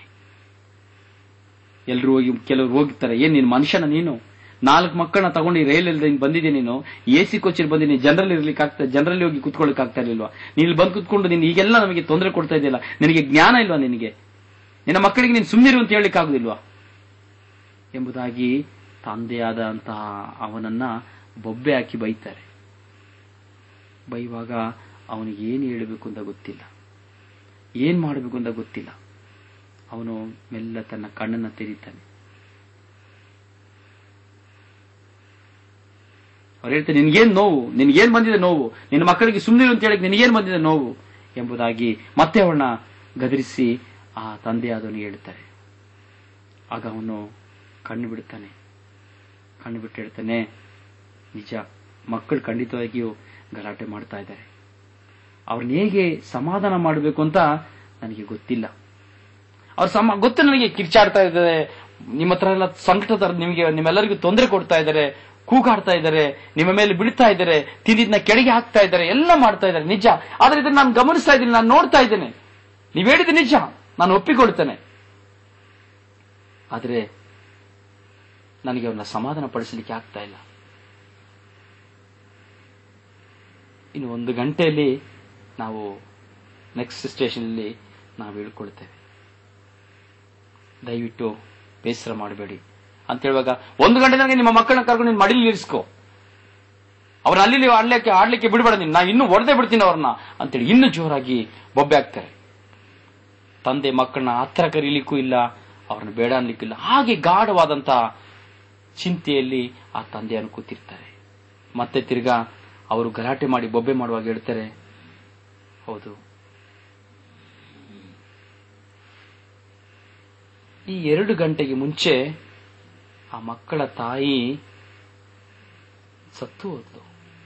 2 ಗಂಟೆಗೆ ಮುಂಚೆ ಆ ಮಕ್ಕಳ ತಾಯಿ, 4 ಮಕ್ಕಳ ತಾಯಿ ಸತ್ತು ಹೋದ್ಲು. ಅವಳು ನನ್ನ ಹೆಂಡತಿ. ಆದರೆ ಇನ್ನು 1 ಗಂಟೆಯಲ್ಲಿ ನಾನು ಆ ಮಕ್ಕಳನ್ನ, ಆ ಮಕ್ಕಳ ತಾಯಿ ಹತ್ತಿರ, ನನ್ನ ಹೆಂಡತಿ ಹತ್ರ ನಾನು ಕರ್ಕೊಂಡು ಹೋಗ್ತೇನೆ. ನಾನು ಕರ್ಕೊಂಡು ಹೋಗುವಾಗ ಆ ನನ್ನ ಮಕ್ಕಳು ಈ ರೀತಿ ಆಡುವುದನ್ನು ನಾನು ನೋಡಲು ಸಾಧ್ಯವೇ? ಅಥವಾ ಇನ್ನು ಬರುವ ದಿನದಲ್ಲಿ ನನ್ನ ಮಕ್ಕಳಿಗೆ ಕುಣಿದು ಕುಪ್ಪಳಿಸುವುದನ್ನು ನಾನು ನೋಡಲು ಸಾಧ್ಯವೇ? ತನ್ನ ತಾಯಿಯ ಶವದ ಮುಂದೆ ಅಮ್ಮ ಎಂದು ಕೂಗಿ, ಅಮ್ಮ ಎಂದು ಕೂಗಿ, ಅಪ್ಪ ಎಂದು ತಬ್ಬಿಕೊಂಡು, ಅಯ್ಯಯ್ಯೋ ಅಯ್ಯಯ್ಯೋ ಅಮ್ಮ, ಅಮ್ಮ ಇಲ್ಲ, ಅಪ್ಪ ನನ್ನ ಮಮ್ಮಿಯಲ್ಲಿ ಎಂದು ಕೂಗಿ ಕೂಗಿ ಕಣ್ಣೀರಿನಿಂದ ಗೋಳಾಡಿ ನನ್ನ ಬಟ್ಟೆ ಹಿಡಿದು ಕೂಗಿ ಕೇಳುವಾಗ ನಾನೇನು ಉತ್ತರ ಕೊಡಲಿ? ನಾನು ಅವರಿಗೆ ಏನೆಂದು ಹೇಳಲಿ? ನಿನ್ನ ತಾಯಿ ಸತ್ತು ಹೋದಳು ಎಂದು ಹೇಳಲೇ? ನನ್ನ ಹೆಂಡತಿ ಸತ್ತು ಹೋದಳೆಂದು ನಾನು ರೋಧಿಸಲೇ? ಅಥವಾ ನನ್ನ ಮಕ್ಕಳ ರೋದನವನ್ನು ನೋಡಿ ಅವರಿಗೆ ಸಮಾಧಾನ ಕೊಡಲೇ? ಇನ್ನು 1 ತಾಸಿನಲ್ಲಿ ಈ ಅವರ ಸಂತೋಷವೆಲ್ಲ, ಈ ಕೂಗಾಟವೆಲ್ಲ, ಈ ನಗಾಡುವಿಕೆಯೆಲ್ಲ ಸತ್ತು ಹೋಗುತ್ತದೆ. 1 ಗಂಟೆ ನನ್ನ ಮಕ್ಕಳನ್ನ ಸಹಿಸಿಕೊಳ್ಳಿ.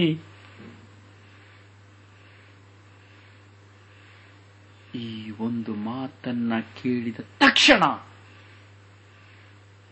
ಅಲ್ಲಿದ್ದವರೆಲ್ಲರ ಹೃದಯದ ಬಡಿತ ನಿಂತು ಹೋಯಿತು. ಕೋಪಗಳು ಆರಿ ಹೋಯಿತು. ಆಕ್ರೋಶಗಳು ನಿಂತು ಹೋಯಿತು. ಒಡೆಯಲಿಕ್ಕೆ ಬಂದ ಕೈಗಳು ಆ ಮಕ್ಕಳನ್ನು ಅಪ್ಪಿಕೊಳ್ಳುವಂತಾಯಿತು. ಆ ಮಕ್ಕಳನ್ನ ತಳ್ಳಿದವರು ಮಕ್ಕಳನ್ನ ಕರೆದು ಮಡಿಲಲ್ಲಿ ಕೂರಿಸಿಕೊಂಡು ಕೆಲವರ ಕಣ್ಣಿನಲ್ಲಿ ಕಣ್ಣೀರು ಬರಲು ಪ್ರಾರಂಭವಾಯಿತು. ದುಃಖದ ಕಟ್ಟೆಯೊಡೆದು ಅವರು ಆ ಮಕ್ಕಳ ತಾಯಿಯನ್ನು ನೆನೆದು ಕಣ್ಣೀರಿನಿಂದ ಆ ಮಕ್ಕಳನ್ನು ಸಂತೈಸಲು ಪ್ರಾರಂಭ ಮಾಡಿದರು.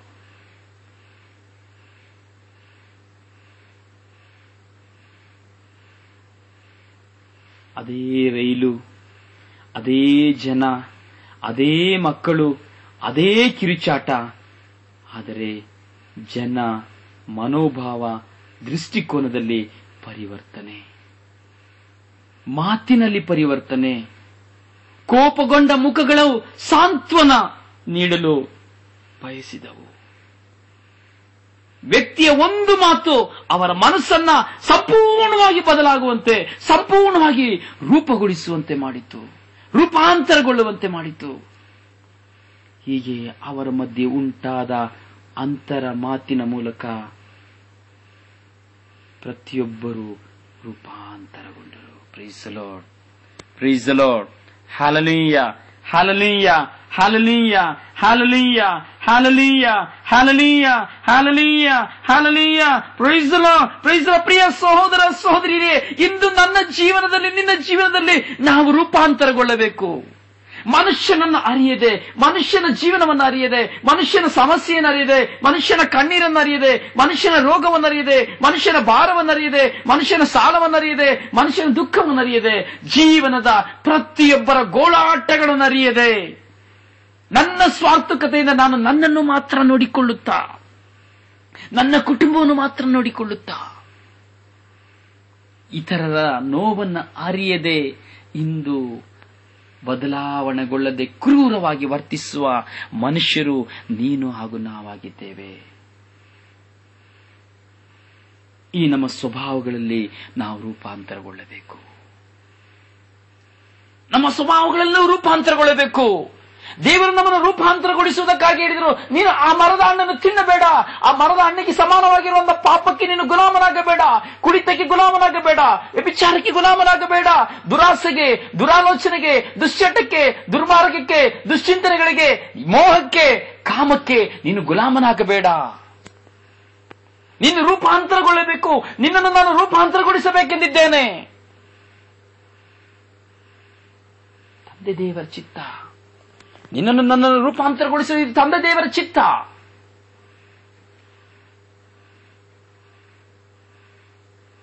ಆದರೆ ರೂಪಾಂತರಗೊಳ್ಳಲು ನಾವು ಪ್ರಯತ್ನ ಪಡುತ್ತಾ ಇಲ್ಲ. ಪ್ರಯತ್ನ ಪಟ್ಟರೆ ಕ್ಷಣಿಕ.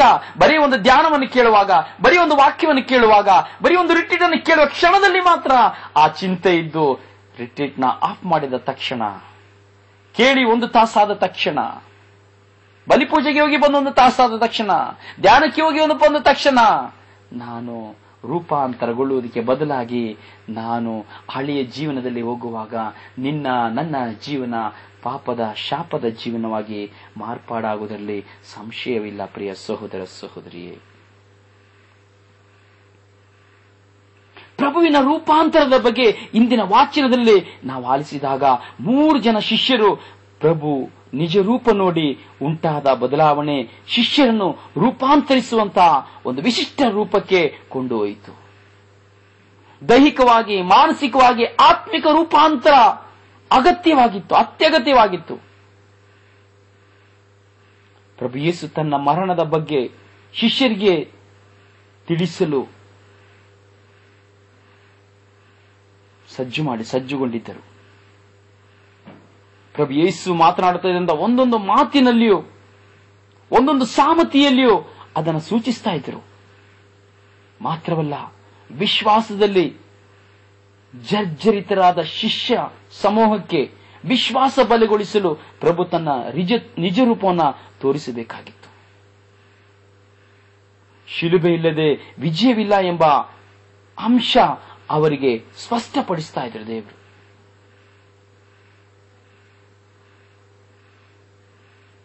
ಪ್ರಿಯ ಸಹೋದರ ಸಹೋದರಿಯರೇ, ನಾವು ನಮ್ಮ ಜೀವನದಲ್ಲಿ ನಮ್ಮನ್ನ ರೂಪಾಂತರಗೊಳಿಸಲಿಕ್ಕೆ ಪ್ರಯತ್ನ ಪಡಬೇಕು. ನಾವು ನೋಡ್ತೇವೆ, ಲೂಕನ ಶುಭ ಸಂದೇಶ ನಾವು ತೆಗೆದುಕೊಳ್ಳುವಾಗ 9ನೇ ಅಧ್ಯಾಯದಲ್ಲಿ ನಾವು ನೋಡುವಾಗ 28ನೇ ವಾಕ್ಯದಲ್ಲಿ ನಾವು ನೋಡುವಾಗ, ಸುಮಾರು 8 ದಿನಗಳ ಬಳಿಕ ಪೇತ್ರ, ಯೌವಾನ ಮತ್ತು ಯಾಕೋಬ ಇವರನ್ನು ತಮ್ಮೊಡನೆ ಕರೆದುಕೊಂಡು ಯೇಸು ಸ್ವಾಮಿ ಪ್ರಾರ್ಥನೆ ಮಾಡಲು ಬೆಟ್ಟಕ್ಕೆ ಹತ್ತಿದರು. ಪೇತ್ರ, ಯೌವಾನನ ಮತ್ತು ಯಾಕೋಬನನ್ನ 3 ಜನರನ್ನ ಒಬ್ಬರಾಗಿ ಹೋಗ್ಲಿಲ್ಲ, 3 ಜನರನ್ನ ಕರ್ಕೊಂಡು ಪ್ರಾರ್ಥನೆ ಮಾಡಲಿಕ್ಕಾಗಿ ಬೆಟ್ಟವನ್ನು ಹತ್ತಿದ್ರು. ಪ್ರಾರ್ಥನೆ ಮಾಡುವ ಸಮಯದಲ್ಲಿ ಯೇಸು ಸ್ವಾಮಿಯ ಮುಖಚ್ಚಾರಿಯೇ ಮಾರ್ಪಟ್ಟಿತು. ಅವರ ಉಡುಪು ಬೆಳ್ಳಗೆ ಪ್ರಜ್ವಲಿಸಿತು. ದೇವದೂತರಂತೆ ಅವರು ಪ್ರಜ್ವಲಿತರಾದರು. ನೋಡಿ, ಪ್ರಾರ್ಥಿಸುವಾಗ ಹೇಗೆ ಮಾರ್ಪಾಡು. ಅವರು ರೂಪಾಂತರಗೊಂಡರು, ತನ್ನ ರೂಪದಲ್ಲಿ ರೂಪಾಂತರಗೊಂಡರು, ತನ್ನ ಸೌಂದರ್ಯದಲ್ಲಿ ರೂಪಾಂತರಗೊಂಡರು. ಪ್ರಾರ್ಥನೆ ಎಂಬ ಕಾರ್ಯದಲ್ಲಿ ತೊಡಗಿಸಿಕೊಂಡ ತಕ್ಷಣ ತನ್ನ ದೈವ ಸ್ವಭಾವನ, ದೈವ ಸ್ವರೂಪವನ್ನ ಅವರು ಪೇತ್ರ, ಯೌವಾನ, ಯಾಕೋಬರ ಕಣ್ಣಿನ ಮುಂದೆ ತರ್ತಾರೆ. ಪ್ರಾರ್ಥಿಸುವಾಗ ಅವರ ಜೀವನ, ಅವರ ನಿಜ ಸ್ವರೂಪವನ್ನ ಕಾಣಲಿಕ್ಕೆ ಶಿಷ್ಯರಿಗೆ ಸಾಧ್ಯವಾಯಿತು. ನಾವು ನೋಡ್ತೇವೆ, ಮೋಶೆಯು ಸಹ ದೇವರ 10 ಕಟ್ಟಳೆಗಳನ್ನು ತರಲು ಬೆಟ್ಟವನ್ನು ಹತ್ತಿ ಇಳಿಯುವಾಗ ಅವನ ಮುಖವನ್ನು ಯಾರಿಂದಲೂ ನೋಡಲು ಸಾಧ್ಯವಾಗಲಿಲ್ಲ. ಅವನ ಮುಖವನ್ನು ನೋಡಿದವರೆಲ್ಲರೂ ಭಯಭ್ರಾಂತರಾದರು. ಅಷ್ಟು ಪ್ರಕಾಶವಾಗಿತ್ತು. ಯಾರೂ ಆತನ ಮುಂದೆ ನಿಂತುಕೊಳ್ಳಲು ಸಾಧ್ಯವಾಗಲಿಲ್ಲ.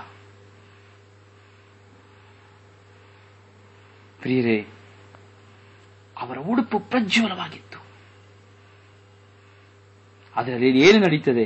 ಇದ್ದಕ್ಕಿದ್ದ ಹಾಗೆ ಮೋಶೆ ಮತ್ತು ಎಲಿಯ ಇಬ್ಬರು ಯೇಸು ಸ್ವಾಮಿಯೊಡನೆ ಮಾತನಾಡ್ತಾ ಇದ್ರು, ಸಂಭಾಷಣೆ ಮಾಡ್ತಾ ಇದ್ರು. ದಿವ್ಯ ವೈಭವದಿಂದ ಕಂಗೊಳಿಸುತ್ತಿದ್ದಂತಹ ಇವರಿಬ್ಬರು ಯೇಸು ಜೆರುಸಲೇಮಿನಲ್ಲಿ ಪ್ರಾಣತ್ಯಾಗ ಮಾಡಿ ದೇವರ ಚಿತ್ತವನ್ನು ನೆರವೇರಿಸುವ ವಿಷಯದಲ್ಲಿ ಮಾತನಾಡ್ತಾ ಇದ್ರು. ಗಾಢ ನಿದ್ರೆಯಲ್ಲಿದ್ದಂತಹ ಪೇತ್ರ ಮತ್ತು ಸಂಗಡಿಗರು ಎಚ್ಚೆತ್ತಾಗ ಯೇಸು ಸ್ವಾಮಿ ಮಹಿಮೆಯನ್ನ ಅವರೊಡನೆ ನಿಂತಿದ್ದಂತಹ ಇಬ್ಬರನ್ನ ನೋಡಿದರು. ಗಾಢ ನಿದ್ರೆಯಲ್ಲಿದ್ರು. ಯೇಸು ಸ್ವಾಮಿ ಪ್ರಾರ್ಥನೆ ಮಾಡಲಿಕ್ಕೆ ಹೋದ್ರು, ಆದರೆ ಇವರು ಗಾಢ ನಿದ್ರೆಯಲ್ಲಿದ್ರು. ಆದರೆ ಎಚ್ಚೆತ್ತು ಕಣ್ಣು ಬಿಡುವಾಗ ಇವರಿಬ್ಬರೊಡನೆ ಮಾತನಾಡುವುದನ್ನ ಈ ಶಿಷ್ಯರು ನೋಡಿದರು. ಅವರಿಬ್ಬರು ಯೇಸು ಸ್ವಾಮಿ ನೋಡ್ತಾ ಇರ್ತಾರೆ. ಯೇಸು ಸ್ವಾಮಿಯನ್ನ ಬಿಟ್ಟು ಹೋಗುವಾಗ ಪೇತ್ರ ಯೇಸು ಸ್ವಾಮಿಗೆ ಹೇಳ್ತಾನೆ, ಗುರುದೇವ, ನಾವು ಇಲ್ಲೇ ಇರುವುದು ಒಳ್ಳೆಯದು. ಅಪ್ಪಣೆ ಆಗಲಿ ಸ್ವಾಮಿ, ನಾವು 3 ಗುಡಾರಗಳನ್ನು ಕಟ್ತೇವೆ, 3 ಟೆಂಟ್ಗಳನ್ನ ಹಾಕ್ತೇವೆ, ನಿಮಗೊಂದು, ಮೋಶೆಗೊಂದು, ಎಲೀಯನಿಗೊಂದು.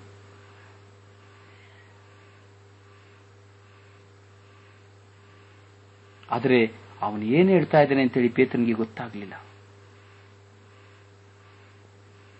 ಅವನು ಅದನ್ನು ಹೇಳ್ತಾ ಇದ್ದಾಗೇನೆ, ಹೇಳುವಂತಹ ಸಮಯದಲ್ಲಿ ಆಕಾಶವು ತೆರೆಯಿತು. ಆಕಾಶವು ತೆರೆದು ಅಲ್ಲಿ ಸುತ್ತಲೂ ಅವರನ್ನು ಆವರಿಸಿಕೊಳ್ಳಿತು. ಆ ಮೇಘದಲ್ಲಿ ಅವರು ಇದ್ದಕ್ಕಿದ್ದಾಗೆ ಅದೃಶ್ಯರಾದರು. ಅದನ್ನು ನೋಡ್ತಾ ಇದ್ದಂತಹ ಶಿಷ್ಯರು ಭಯಭ್ರಾಂತರಾದರು, ದಿಗಿಲುಗೊಂಡ್ರು. ಇದೇನು ಇಷ್ಟೋ ತನಕ ಇಬ್ಬರು ಮಾತನಾಡ್ತಾ ಇದ್ರು, ಆದರೆ ಈಗ ಇದಕ್ಕಿದ್ದಾಗೆ ಒಂದು ಮೇಘ ಬಂದ ತಕ್ಷಣ, ಒಂದು ಮೋಡ ಬಂದ ತಕ್ಷಣ ಅವರು ಕಾಣೆ ಆದ್ರಲ್ಲ, ಇವರು ಯಾರಿರ್ಬೋದು, ಏನಿರ್ಬೋದು ಎಂಬುದಾಗಿ ತತ್ತರಿಸಿ ಭಯಭ್ರಾಂತರಾದರು. ಅದರಿಂದ ಒಂದು ಸ್ವರ ಅವರ ಕಿವಿಗೆ ಬಿತ್ತು, ಈತನು ನನ್ನ ಪುತ್ರನು, ನಾನು ಆರಿಸಿಕೊಂಡವನು, ಈತನ ಮಾತಿಗೆ ಕಿವಿಗೊಡಿರಿ ಎಂಬ ವಾಣಿ ಕೇಳಿಸಿತು. Praise the lord, praise the lord, hallelujah, hallelujah, hallelujah, hallelujah, hallelujah, hallelujah, hallelujah. ಈತನು ನನ್ನ ಪುತ್ರನು, ನಾನು ಆರಿಸಿಕೊಂಡವನು, ಈತನ ಮಾತಿಗೆ ಕಿವಿಗೊಡಿರಿ ಎಂದು ವಾಣಿ ಕೇಳಿಸಿತು. ಈ ಮಾತನ್ನ ಕೇಳಿದ ಮೇಲೆ ಯೇಸು ಸ್ವಾಮಿ ಮಾತ್ರ ಅಲ್ಲಿದ್ರು. ಈ ದೃಶ್ಯವನ್ನು ಕಂಡ ಮೇಲೆ ಈ ಶಿಷ್ಯರು ಏನು ಹೇಳದೆ, ಯಾರ ಹತ್ರ ಏನು ಮಾತಾಡದೆ ತಾತ್ಕಾಲಿಕವಾಗಿ ಸ್ವಲ್ಪ ದಿನ ಅವರು ಮೌನವಾಗಿದ್ರು. ಪ್ರಿಯ ಸಹೋದರ ಸಹೋದರಿಯರೇ, ನಾವು ಈ ವಾಕ್ಯವನ್ನು ಧ್ಯಾನಿಸಿ ಗಮನಿಸುವಾಗ ತಂದೆ ದೇವರು ಆ ಯೇಸು ಸ್ವಾಮಿ ರೂಪಾಂತರಗೊಂಡಂತ ವೇಳೆಯಲ್ಲಿ ಹೇಳ್ತಾರೆ, ಈತನು ನನ್ನ ಪುತ್ರನು, ನಾನು ಆರಿಸಿಕೊಂಡವನು, ಈತನ ಮಾತಿಗೆ ಕಿವಿಗೊಡಿರಿ, ಈತನ ಮಾತನ್ನು ಕೇಳಿರಿ. ಅಂದು ಕಾನಾ ಊರಿನ ವಿವಾಹ ಮಹೋತ್ಸವದಲ್ಲಿ ತಾಯಿ ಮಾತೆ ಮರೆಯಲ್ಲಿ ನೋಡಿದಳು, ಇವನು ಹೇಳಿದಂತೆ ಮಾಡಿರಿ, ಆತನು ಹೇಳಿದಂತೆ ಮಾಡಿರಿ. ದ್ರಾಕ್ಷಾರಸು ತೀರಿ ಹೋಗಿತ್ತು, ಬತ್ತಿ ಹೋಗಿತ್ತು, ಆ ಕುಟುಂಬ ಅವಮಾನದಲ್ಲಿತ್ತು. ಅವರು ಇಲ್ಲ ಏನು ಮಾಡಬೇಕೆಂದು ಗೊತ್ತಿರಲಿಲ್ಲ, ಕಂಗಾಲಾಗಿ ಹೋಗಿದ್ದರು. ತಂದೆಯ ಚಿತ್ತವನ್ನು ಅರಿತಂತಹ ತಾಯಿ, ತನ್ನ ತಂದೆಯ ಚಿತ್ತವನ್ನು ಅರಿತಂತ ತಾಯಿ, ತನ್ನ ಮಗನನ್ನ ಮೆಸ್ಸಾಯೆಂದು ಅರಿತಂತ ತಾಯಿ, ತನ್ನ ಮಗನು ಈ ಲೋಕಕ್ಕಾಗಿ ಬಂದವನೆಂದು ತಿಳಿದಂತ ತಾಯಿ, ತನ್ನ ಮಗನ ಆ ಅದ್ಭುತವನ್ನು ಮಾಡುವಂತಹ ಸಮಯ ಈಗ ಬಂದಿದೆ ಎಂದು ತಿಳಿದಂತ ತಾಯಿ ತನ್ನ ಮಗನಲ್ಲಿ ಭಿನ್ನಯಿಸುವಾಗ, ಆ ಸಮಯದಲ್ಲಿ ಯೇಸುವಾದವರು ತಾಯಿಯ ಮಾತನ್ನು ನಿರಾಕರಿಸುವಾಗ ಆಗ ನುಡಿದರು, ಆ ಶಿಷ್ಯರ ಆ ಸೇವಕರನ್ನ ಕರೆದು ನುಡಿದರು, ಆತನು ಹೇಳಿದಂತೆ ಮಾಡಿರಿ. What is where you follow, ಆತನು ಹೇಳಿದಂತೆ ಮಾಡಿರಿ. ನೋಡಿ, ವಾಕ್ಯ ಎಲ್ಲಿಂದ ಎಲ್ಲಿಗೆ ಹೋಗ್ತದೆ. ಈತನು ನನ್ನ ಪುತ್ರನು, ನಾನು ಆರಿಸಿಕೊಂಡವನು, ಈತನ ಮಾತಿಗೆ ಕಿವಿಗೊಡಿರಿ, ಈತನ ಮಾತಿಗೆ ಕಿವಿಗೊಡಿರಿ. ಅಂದು ದೇವರು ಹೇಳಿದ್ರೆ, ನೀನು ಈ ಹಣ್ಣನ್ನು ತಿನ್ನಬೇಡ, ಮಾತಿಗೆ ಕಿವಿಗೊಡು. ನೀನು ಈ ಹಿಂದೆ ಹೇಳ್ತಾ ಇದ್ದ, ನೀನು ಈ ಪಾಪವನ್ನು ಮಾಡಬೇಡ, ನಿನ್ನ ಕೆಟ್ಟತನವನ್ನು ಬಿಟ್ಟು ಬಿಡು, ಒಳ್ಳೆತನಕ್ಕೆ ಬಾ. ನಿನ್ನ ರೂಪಾಂತರಗೊಂಡು ನಿನ್ನ ಸ್ವಭಾವದಿಂದ, ನಿನ್ನ ಚಿಂತನೆಯಿಂದ, ನಿನ್ನ ಮಾತಿನಿಂದ, ನಿನ್ನ ನಡೆಯಿಂದ, ನಿನ್ನ ನುಡಿಯಿಂದ, ನಿನ್ನ ಭಾವನೆಯಿಂದ, ನಿನ್ನ ಆಲೋಚನೆಯಿಂದ, ನಿನ್ನ ಕ್ರಿಯೆಯಿಂದ, ನಿನ್ನ ಕೆಲಸದಿಂದ, ನಿನ್ನ ಕುಟುಂಬದಲ್ಲಿ ಗಂಡನ ಮುಂದೆ, ಹೆಂಡತಿಯ ಮುಂದೆ, ಮಕ್ಕಳ ಮುಂದೆ, ಎತ್ತವರ ಮುಂದೆ, ಒಡವಟ್ಟಿನ ಮುಂದೆ, ಸಮೂಹದ ಮುಂದೆ, ವಿಚಾರಣೆಯ ಮುಂದೆ, ಗುರುಗಳ ಮಧ್ಯೆ, ನಿನ್ನ ಶಾಲೆಯಲ್ಲಿ, ಕೆಲಸ ಮಾಡುವ ಸ್ಥಳದಲ್ಲಿ, ಪ್ರಯಾಣದಲ್ಲಿ, ನೀನು ಓಡಾಡುವ ಸ್ಥಳಗಳಲ್ಲಿ ಒಂದೊಂದು ವ್ಯಕ್ತಿಯನ್ನು ಸಂಧಿಸುವಾಗಲೂ ನೀನು ರೂಪಾಂತರಗೊಳ್ಳು, ನಿನ್ನ ಸ್ವಭಾವದಿಂದ ನೀನು ರೂಪಾಂತರಗೊಳ್ಳು, ಹಳೆಯ ಸ್ವಭಾವದಲ್ಲಿ ಸತ್ತು ಹೊಸದಾಗಿ ನೀನು ಜೀವನವನ್ನ ಪ್ರಾರಂಭಿಸು ಎಂಬುದಾಗಿ ದೇವರು ನಮಗೆ ಈ ದಿನದ ಶುಭ ಸಂದೇಶದ ಮೂಲಕ ಕರೆ ಕೊಡುತ್ತಾ ಇದ್ದಾರೆ. ಪ್ರಿಯ ಸಹೋದರ ಸಹೋದರಿಯರೇ,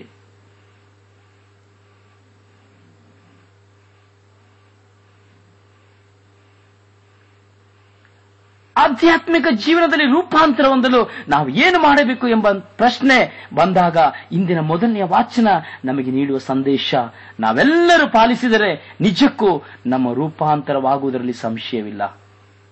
ವಿಶ್ವಾಸದ ಪಿತಾಮಹ ಅಬ್ರಹಾಮನಿಗೆ ದೇವರು ಹೇಳಿದ ಸಂದೇಶ, ನೀನು ನಿನ್ನ ಸ್ವಂತ ನಾಡನ್ನು, ಬಂಧು ಬಳಗದವರನ್ನು, ತವರು ಮನೆಯನ್ನು ಬಿಟ್ಟು ನಾನು ತೋರಿಸುವ ನಾಡಿಗೆ ಹೊರಡು. ಹಾಗಾದರೆ ನಮ್ಮ ರೂಪಾಂತರವನ್ನು ತಡೆಯುವ ಸ್ವಂತ ನಾಡು, ಬಂಧು ಬಳಗ ಯಾವುದು? ಹಾಗಾದರೆ ನಿನ್ನ ರೂಪಾಂತರವನ್ನು ತಡೆಯುವ ಸ್ವಂತ ನಾಡು, ಬಂಧು ಬಳಗ ಯಾವುದು? ನಮ್ಮ ಹೃದಯದಲ್ಲಿರುವಂತಹ ಸ್ವಾರ್ಥ, ಅಗೆತನ, ಮತ್ಸರ, ದ್ವೇಷ, ಮನೋಭಾವ, ನನ್ನ ಕುಟುಂಬದ ಜೀವನದ ಅಧೋಗತಿಯನ್ನು ನಾನು ತಿಳಿಯದೆ ಪರರಿಗೆ ತೀರ್ಪು ಕೊಡುವ ನನ್ನ ಗುಣ, ಇದರಿಂದ ನಾನು ರೂಪಾಂತರಗೊಳ್ಳಬೇಕು. ಒಬ್ಬರು ನಿನ್ನನ್ನು ನೋಡಿ, ನಿನ್ನ ತಪ್ಪನ್ನು ನೋಡಿ ನಿನ್ನನ್ನು ಕರೆಕ್ಷನ್ ಮಾಡುವಾಗ, ನಿನ್ನ ತಪ್ಪನ್ನು ತೋರಿಸುವಾಗ ನೀನು ಅವನನ್ನು ಗೌರವಿಸಬೇಕು, ನೀನು ಅವನನ್ನು ಪ್ರೀತಿಸಬೇಕು, ನೀನು ಅವನನ್ನು ಸನ್ಮಾನಿಸಬೇಕು. ನಿನ್ನ ತಪ್ಪನ್ನು ಕೊಡುವವನು ನಿಜವಾದ ನಿನ್ನ ಗುರು, ನಿನ್ನ ತಪ್ಪನ್ನು ತೋರಿಸುವವನು. ಸಿರಾಕನ ಗ್ರಂಥದಲ್ಲಿ ಹೇಳುತ್ತದೆ, ಜ್ಞಾನವಿರುವವನ ಪಾದದಡಿ ನೀನು ಹೋಗಿ ಕುಳಿತುಕೋ, ನಿನ್ನ ಮೇಲೆ ಅಸೂಯೆ ಪಡದೆ ನಿನ್ನ ತಪ್ಪನ್ನು ತೋರಿಸಿ ಮನಪರಿವರ್ತನೆಗೊಳಿಸುವವನನ್ನ ನೀನು ದೂರಬೇಡ, ಅವನು ನಿರಾಕರಿಸಬೇಡ. ನಾವು ಇವತ್ತೇನ್ ಮಾಡ್ತೇವೆ? ಯಾರಾದ್ರೂ ನಿನ್ನ ತಪ್ಪನ್ನು ತೋರಿಸಿದ್ರೆ ಸಾಕು, ಏನ್ ಮಾಡ್ತೇವೆ? ಅವನ ಬಗ್ಗೆ ಇಡ್ತೀನಿ ಕಣ, ನಿನಗೆ ಒಂದು ಆಪು, ನನಗೇನ್ ಮಾಡ್ಬೇಕಂತ ಗೊತ್ತು, ನನಗೆ ನೀನು ಹೀಗೆ ಹೇಳ್ಬಿಟ್ಟೆ ಅಲ್ಲ, ನೀನು ಹಾಗೆ ಮಾಡದೆ ಅಲ್ಲ, ನನಗೆ ಗೊತ್ತು, ನಿನ್ನನ್ನು ಕಾಯ್ತಾ ಇರ್ತೇವೆ. ಅವನ ಯಾವಾಗ ಸಿಕ್ಕಿಸು, ಅವನು ಯಾವಾಗ ತಪ್ಪು ಮಾಡ್ತಾನೆ, ಅವಳು ಯಾವಾಗ ತಪ್ಪು ಮಾಡ್ತಾನೆ, ನಮ್ಮಪ್ಪ ಯಾವಾಗ ತಪ್ಪು ಮಾಡ್ತಾನೆ, ನನ್ನ ಅಮ್ಮ ಯಾವಾಗ ತಪ್ಪು ಮಾಡ್ತಾರೆ, ಅಣ್ಣ ತಮ್ಮ ಯಾವಾಗ ತಪ್ಪು ಮಾಡ್ತಾರೆ, ಯಾವ ಸಾಮ್ಯರು ಯಾವಾಗ ತಪ್ಪು ಮಾಡ್ತಾರೆ, ಯಾವ ಪ್ರಬೋಧಕರು ಏನ್ ತಪ್ಪು ಮಾಡ್ತಾರೆ, ಯಾವ ಸಿಸ್ಟ್ರಿ ಏನ್ ತಪ್ಪು ಮಾಡ್ತಾರೆ, ಯಾರು ತಪ್ಪು ಮಾಡ್ತಾರೆ ಅಂತ ಹೇಳಿ ನಿದ್ರೆ ಮಾಡದೆ ಕಾಯ್ತಾ ಕೂತಿರ್ತೀವಿ.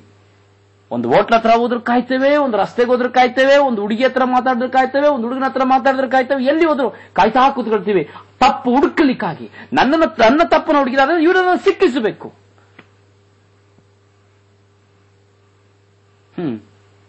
ಹೇಗೆ ನೀನು ರೂಪಾಂತರಗೊಳ್ಳಲು ಸಾಧ್ಯ? ನಿನ್ನ ತಪ್ಪನ್ನು ತೋರಿಸುವನು ನಿನಗೆ ಗುರು. ಮೇಧಾವಿಗಳು, ಜ್ಞಾನಿಗಳು ಹೇಳ್ತಾರೆ, ನಿನ್ನ ತಪ್ಪನ್ನು ಒಬ್ಬನು ತೋರಿಸುವುದಾದರೆ ನೀನು ಅವನ ಮುಂದೆ ಮೊಣಕಾಲೂರು, ಅವನನ್ನ ಜೊತೆಯಲ್ಲಿ ನಿನ್ನ ಸ್ನೇಹಿತನವನ್ನು ಬೆಳೆಸು. ಅವನು ನಿನಗೆ ನಿಜವಾದ ಗುರುವಾಗಿದ್ದಾನೆ. ಇವತ್ತು ಈ ಬ್ಲೆಸ್ಸಿಂಗ್ ಟೈಮ್ನ ಮೂಲಕವಾಗಿ, ಸ್ವರ್ಗೀಯ ಬ್ಲೆಸ್ಸಿಂಗ್ ಟೈಮ್ನ ಮೂಲಕವಾಗಿ ನಿಮ್ಮ ತಪ್ಪುಗಳನ್ನ ಎಷ್ಟೋ ವಿಧದಲ್ಲಿ ದೇವರು ಈ ವಾಕ್ಯಗಳ ಮೂಲಕ ತೋರಿಸ್ತಾ ಇರ್ಬೇಕಾದ್ರೆ ಎಷ್ಟೋ ಜನ ಇದಕ್ಕೆ ವಿರುದ್ಧವಾಗಿ ಸಹ ಹೋರಾಡ್ತಾ ಇದ್ದಾರೆ. ಕಾರಣ ಅಂದ್ರೆ ಇವ್ರು ಹೀಗೆ ಮಾತಾಡ್ತಾರೆ, ಇವ್ರು ಕಠಿಣವಾಗಿ ಮಾತಾಡ್ತಾರೆ, ಇವ್ರು ಹೀಗೆ ಹೇಳ್ತಾರೆ, ಹೀಗೆ ಹೇಳ್ಬಾರ್ದು, ಯಾಕೆ ಹೀಗೆ ಹೇಳ್ಬೇಕು, ಹಾಗೆ ಹೇಳ್ಬೇಕು, ನನಗೆ ಇವರು ಇಟ್ಟಿಡಿಸೋದಿಲ್ಲ, ಇವ್ರು ಹಾಗೆ ಮಾತಾಡ್ತಾರೆ, ಹೀಗೆ ಮಾತಾಡ್ತಾರೆ. ಯಾಕೆ? ನಿನ್ನಲ್ಲಿ ಆ ಸ್ವಭಾವ ಅಡಗಿದೆ. ನಿನ್ನಲ್ಲಿ ಆ ಸ್ವಭಾವ ಅಡಗಿರುವುದರಿಂದ ನೀನು ಮಾಡುವ ತಪ್ಪು ನಿನಗೆ ಚುಚ್ಚುವುದರಿಂದ, ನೀನು ಮಾಡುವ ತಪ್ಪು ನಿನ್ನನ್ನು ರೂಪಾಂತರಗೊಳಿಸಲು ಅವಕಾಶ ಮಾಡಿಕೊಡದೇ ಇರುವುದರಿಂದ, ನೀನು ರೂಪಾಂತರಗೊಳ್ಳಲು ಪ್ರಯತ್ನಿಸದೇ ಇರುವುದರಿಂದ, ನೀನು ಬರೀ ಕೊರತೆಯ ಬಗ್ಗೆ ನೀನು ಮಾತ್ರ ಅಡ್ವೈಸ್ ಕೊಡಬೇಕು, ನೀನು ಮಾತ್ರ ಇನ್ನೊಬ್ಬರಿಗೆ ಹೇಳಬೇಕು, ನಿನ್ನ ಹತ್ರ ಮಾತ್ರ ಎಲ್ಲರೂ ಬರಬೇಕು ಎಂಬ ಮನೋಭಾವನೆ ಇರುವುದರಿಂದ ನಿನ್ನ ಸ್ಥಾನ, ನಿನ್ನ ಮಾನವನ್ನ ಇಟ್ಟುಕೊಂಡು, ನಿನ್ನ ಅಧಿಕಾರವನ್ನು ಇಟ್ಟುಕೊಂಡು ನಿನಗಿಂತ ಯಾರು ಮೇಲೆ ಬರಬಾರದು, ನಿನಗಿಂತ ಎಲ್ಲರೂ ಕೀಳಾಗಿ ಇರಬೇಕು, ನೀನು ನಿಂತುಕೊಳ್ಳಬೇಕು, ನಿನ್ನ ಮುಂದೆಲ್ಲರೂ ಕೈ ಕಟ್ಟಿಕೊಂಡು ಇರಬೇಕು ಎಂಬಂತಹ ಸ್ವಾರ್ಥದ ಸ್ವಭಾವ ನಿನ್ನಲ್ಲಿ, ನಿನ್ನ ವಿದ್ಯೆಯಲ್ಲಿ, ನಿನ್ನ ಪ್ರವಚನದಲ್ಲಿ, ನಿನ್ನ ಶುಭ ಸಂದೇಶದಲ್ಲಿ, ನಿನ್ನ ಯಾವ ಕಾರ್ಯದಲ್ಲಿ ಆಗಿರಲಿ, ಒಂದು ಗುರು ಆಗಬಹುದು, ಶಾಲೆಯಲ್ಲಿ ಪಾಠ ಕಲಿಸುವ ಗುರು ಆಗಬಹುದು, ಅಥವಾ ಒಂದು ಕನ್ಯಾಸ್ತ್ರೀ ಆಗಬಹುದು, ಒಂದು ಪೂಜ್ಯ ಅಭಿಷಕ್ತ ಗುರು ಆಗಬಹುದು, ಅಥವಾ ಮೇಧಾವಿ ಆಗಬಹುದು, ದೊಡ್ಡ ಅಧಿಕಾರಿ ಆಗಬಹುದು, ಜ್ಞಾನವಂತನಾಗಬಹುದು, ಪ್ರವಾದಿ ಆಗಬಹುದು, ಲೋಕದಲ್ಲಿರುವಂತಹ ಯಾವ ಮನುಷ್ಯನೇ ಆಗಿರಬಹುದು. ತಪ್ಪನ್ನ ತೋರಿಸುವಾಗ ಅವನು ತನ್ನನ್ನು ತಿದ್ದಿಕೊಂಡದ್ದೇ ಆದರೆ ಅದು ಅವನ ಜೀವನದಲ್ಲಿ ಒಂದು ರೂಪಾಂತರವಾಗುತ್ತದೆ.